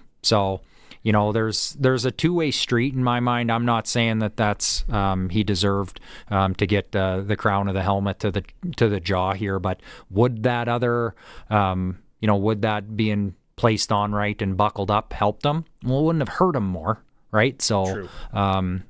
Maybe there's an opportunity there for the league to start saying that helmets need to be buckled up correctly, and maybe everyone should start wearing 2 mouth guards that I've been seeing as well. Like, is that just the most ridiculous? Now I'm going to show my age. I like to think I'm cool, but when I see that, I can't buy into it. A mouth guard in the mouth and then a mouth guard just hanging off the helmet. I don't get it. It's somehow, some way, our kids are going to try and figure out a way to do it in flag football. That's right, because they're seeing it everywhere now. But then the Zach Collaros hit by Clarence Hick. Clean hit. Mm-hmm. And it's just how he goes back and hits his head on the turf. You see it here if you're watching the stream. Now, we talked in hour 2, and everybody is aware out there, and we've had a number of messages on the Prairie Land Rental text line. It's like, how many more of those can he take? Like, I don't want to count and don't want to say, but like, you could see how jarring that was. And then when Strevler goes in, he didn't look too sharp. But again, Calgary, I gotta start giving them more respect. Mm-hmm. Like, they played Strevler so well and kept them running, and they almost knew that he wants to throw to his left side, and when it's not there, he escapes right. And then they took that away. Maybe I'm just speculating and reading into it, but that's what they just played him solid. Yeah, he's not going to beat you with his arm if you can get him kind of off his spot, and he's a running guy, but he's not going to be able to beat you with his arm. So if you can keep him contained and get him moving and make him uncomfortable, that's going to be the real key there. But the one thing about Zach, I know from the outside and as fans, we you like to look at him and see that he's been hit lots and those negative things, but he's a tough player, and you see the shot he takes, and part of the reason he takes that shot is he's willing to stand in that pocket to deliver the throw. So he knows that pressure's coming. He steps forward and puts that ball downfield, knowing that he's going to take a hit, and unfortunately he ends up on the back of his helmet there. I feel that's always going to, like you said, it's always going to happen. It's football, and that's what I feel that Trevor Harris has taken a couple this year from just hanging on to the ball that split second too long, which he's really usually good. Today, even if it's not there, I'm just going to dump it off. I'm just not going to take a lick. And he's taken a couple licks. It's tough to speculate. We're not in there. We're not in the pocket playing professional football. Then the other rumor that we had, and people were messaging in on the text line as well, is Mario Anderson allegedly here, he got on a plane to Regina today. I don't know how anybody would know that. That's next level creeping, maybe. But to all that, and he was in camp. He got released, played for South Carolina, Gamecocks, played some good football. I'm trying to look at where he's actually from or where he would have hopped on a plane or living. But if that's the guy, because you said it when you first came on, because you worked with the organization, it's like they kind of go through their neg list, and then there's kind of a trickle down. Yeah, they'll have a pool of guys. I mean, that's what the front office's job is. They always at all positions have kind of a ready list. 3, 4, 5 guys that could potentially come in if something happens. There would be a mix of veterans and a mix of guys on their neg list. Guys with CFL experience, maybe guys that are right out of college or just recently got released by an NFL team that could potentially still be looking for work. But they'll work through that and see what the right fit is for them. Again, on the surface and in the immediate, they're not looking for a guy to come in here and necessarily push AJ Ouellette and take all these meaningful reps. You got Thomas. That's right. They need a guy to get on the roster for this week. Potentially be able to spell AJ with some downs here and there, and as I say, get in there and block. And the real underrated thing, especially losing Thomas, is because of that special teams impact as well. The CFL rosters are smaller than NFL rosters, so a lot of those guys have to either cover kicks, cover punts, what have you. So someone that could come on and potentially contribute there would be an important piece as well. So it's not only Mark Mueller, and the offense that's looking at who can come in and fit, but Coach Majuri would have a look at this as well and see if there's someone on their list that could potentially come in and help on some teams' areas as well. That's a good point. Craig in Regina says, I think Jackie Mitchell destroyed Dickinson with BC back in the day. That does ring a bell on a big hit. The Buck Pierce one, now that we played it and we remember, there was another text here that we got, and it's Dustin in Calgary. If/when Schaefer Baker gets healthy, I think our receivers are playing so well, he'll have to earn his spot back. Thoughts? That's going to start coming up here now more and more as every game goes by, and we see these receivers playing so well, spreading it out. Every game, there's like one, if not 2 guys. I would agree if he wasn't Canadian. So what I mean by that is he has the opportunity. What it does allow him to do is to get all the way healthy with this depth. Rush. It allows him to get all the way healthy.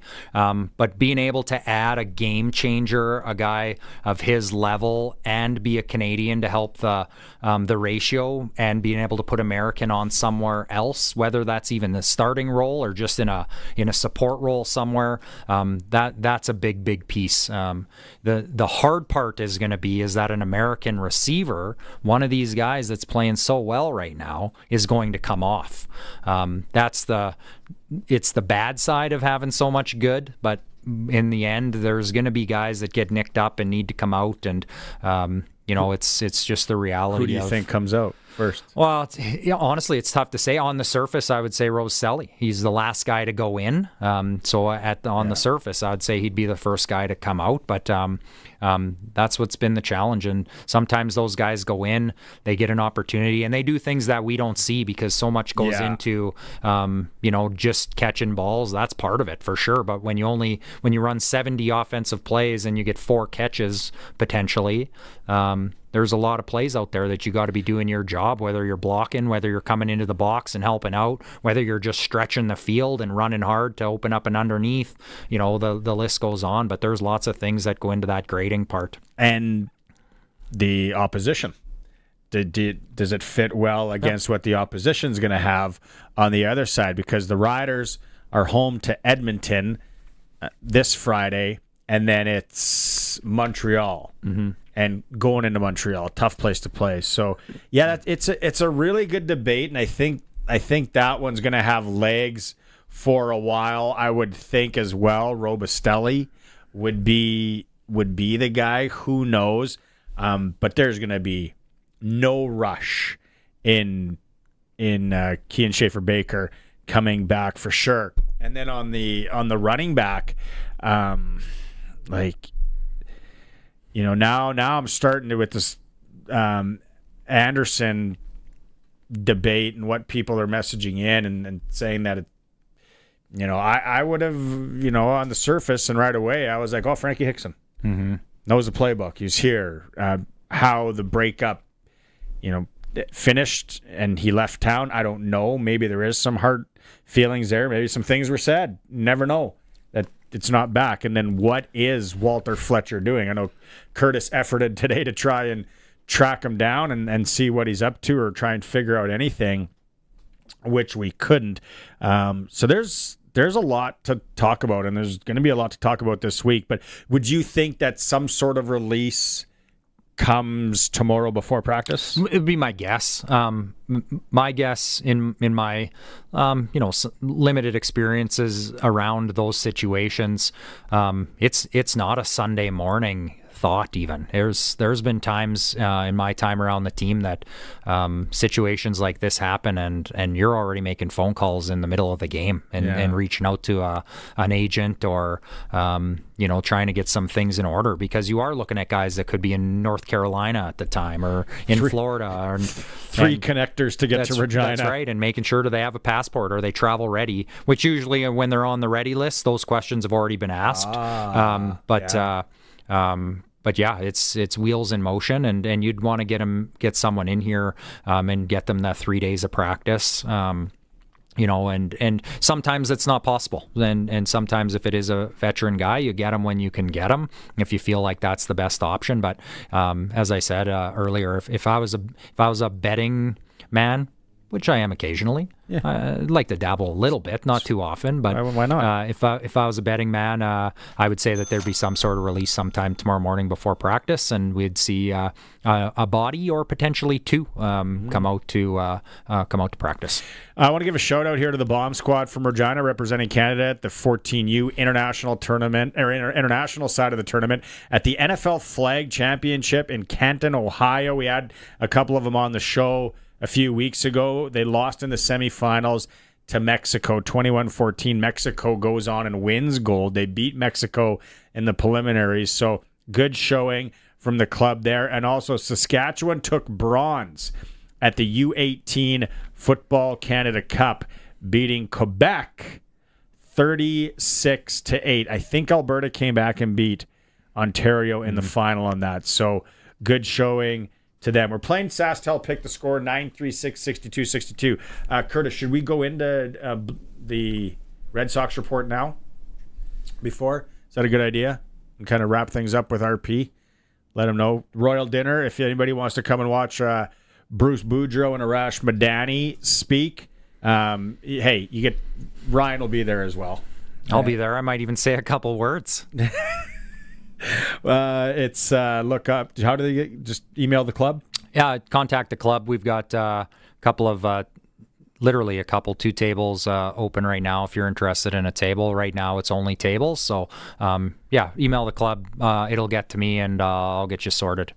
Prime rib, champagne, Bruce Boudreau, Arash Madani.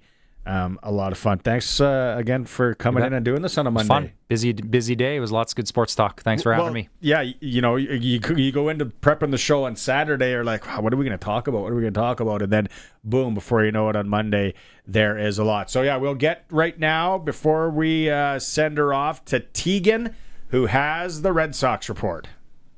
Showcasing the boys of summer. Time for another edition of the Sportscage Regina Red Sox Report on 620 CKRM.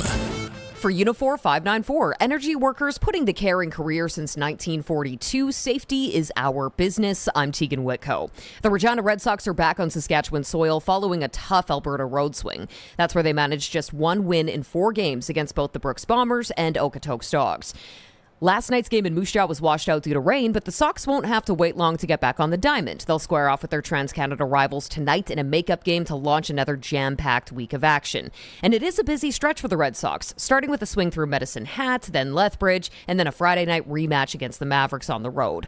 The weekend promises plenty of action at Currie Field with back-to-back doubleheaders on tap. The Sox will face the Weyburn Beavers in 3 of those contests before wrapping up their homestand with a Sunday night showdown against the Swift Current 57s. With a 22-18 record, the Regina Red Sox still sit at third in the East Division, trailing the first-place Saskatoon Berries by 11.5 games as the regular season enters its final weeks. And that's your Red Sox report for Unifor 594.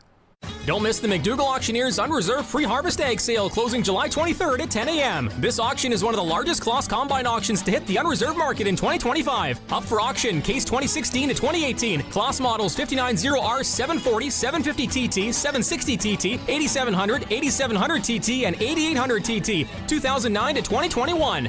John Deere and case headers and more. That's the McDougall Auctioneers Unreserved Pre-Harvest Egg Sale closing July 23rd at 10 a.m. For more information, visit McDougallAuction.com. The annual Gateway Festival, July 25th to 27th, bringing great musical acts to southern Saskatchewan, featuring Washboard Union. It's that hometown feeling, back screaming, riding those streets that you've always known. Nice Horse, Jake Vaudeland, and more than 20 others. Plus a parade, car show, food trucks, children's activities, and camping. The annual Gateway Festival, July 25th to 27th in Bengoff. Tickets and more info at gatewayfestival.com. Hey, we're Harvard Media. A few times a year, we love to get together with our favorite businesses and throw a good old-fashioned classic auction. There's nothing like waiting until the last minute, battling out other bidders, and claiming your prize. We're looking for businesses to join up for our next one. All we need from you is an experience, service, or item like a gift card. In return, we'll serve you up a top-tier ad campaign. No cash needed. This is a trade deal. Check out harvardmedia.com for info. Terms and conditions apply. Sask Power is working to improve the power system in your area. In order to do their work safely, they need to shut the power off for customers in the village of Maccoon and surrounding rurals north, east, and southeast of Maccoon from 9 a.m. to 10 a.m. Tuesday, July 22nd, weather permitting. Again, the power will be out for 1 hour on Tuesday, July 22nd from 9 a.m. to 10 a.m. for customers in the village of Maccoon and surrounding rurals. For updates on this outage, visit saskpower.com/outages. Sask Lotteries has over 50 years of winning behind us. And you know what that means? Lots of winning numbers. Numbers like over 1,200 organizations funded and 12,000 plus groups supported. $6 million given away annually in community grants. And the winningest number of all? $1.4 billion given back to the people of Saskatchewan through sport, culture, and recreation. And we're just getting started. Learn more at sasklotteries.ca. Text CKRM 306-936-6262. From skid steers to tents to power tools, anything you need to rent for that summer job is at Prairie Land Rentals. Deal with the owner, 600 Albert Street. Saskatchewan, it's time to talk sports. Sportscage is on the air. Be part of the show. Call 936-6262 or toll free 1-866-767-0620. And we're always online at sportscage.com. 620 CKRM. Yeah, this is kind of the bow on things. Still got about 5 minutes. SaskTel picked the score. Curtis is saying 4 minutes, sorry. 936-6262, Prairie Land Rentals text line.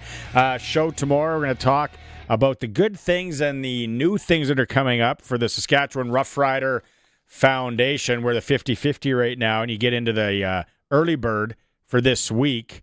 Kananaskis Nordic Spa, 2 nights of Kananaskis, 1 day hydrotherapy, or you could just take 2,700 cashola in the jeans. Riders 50-50. .ca. We're going to talk to them. Arash Madani's coming by, Glenn Suter, and we're going to find out more from the Riders. Dave Thomas is going to be down there. It is tomorrow where we find out who they're bringing in at running back. So we'll have all that tomorrow back here 3 to 6. Thanks so much. It was for Kellen Solar today. Thanks to everybody who was on the Prairie Land Rentals text line. One of the busier days in the last little bit. Let's do it all again tomorrow. We'll talk to you then. The annual Gateway Festival, July 25th to 27th, bringing great musical acts to southern Saskatchewan, featuring Washboard Union. It's that hometown feeling, back screaming, riding those streets that you've always known. Nice Horse, Jake Vaudeland, and more than 20 others. Plus a parade, car show, food trucks, children's activities, and camping. The annual Gateway Festival, July 25th to 27th in Bengoff. Tickets and more info at gatewayfestival.com. The ball is snapped. He scans the field. He's going deep. What a play! Rider fans, make your own great play by going to riders5050.ca.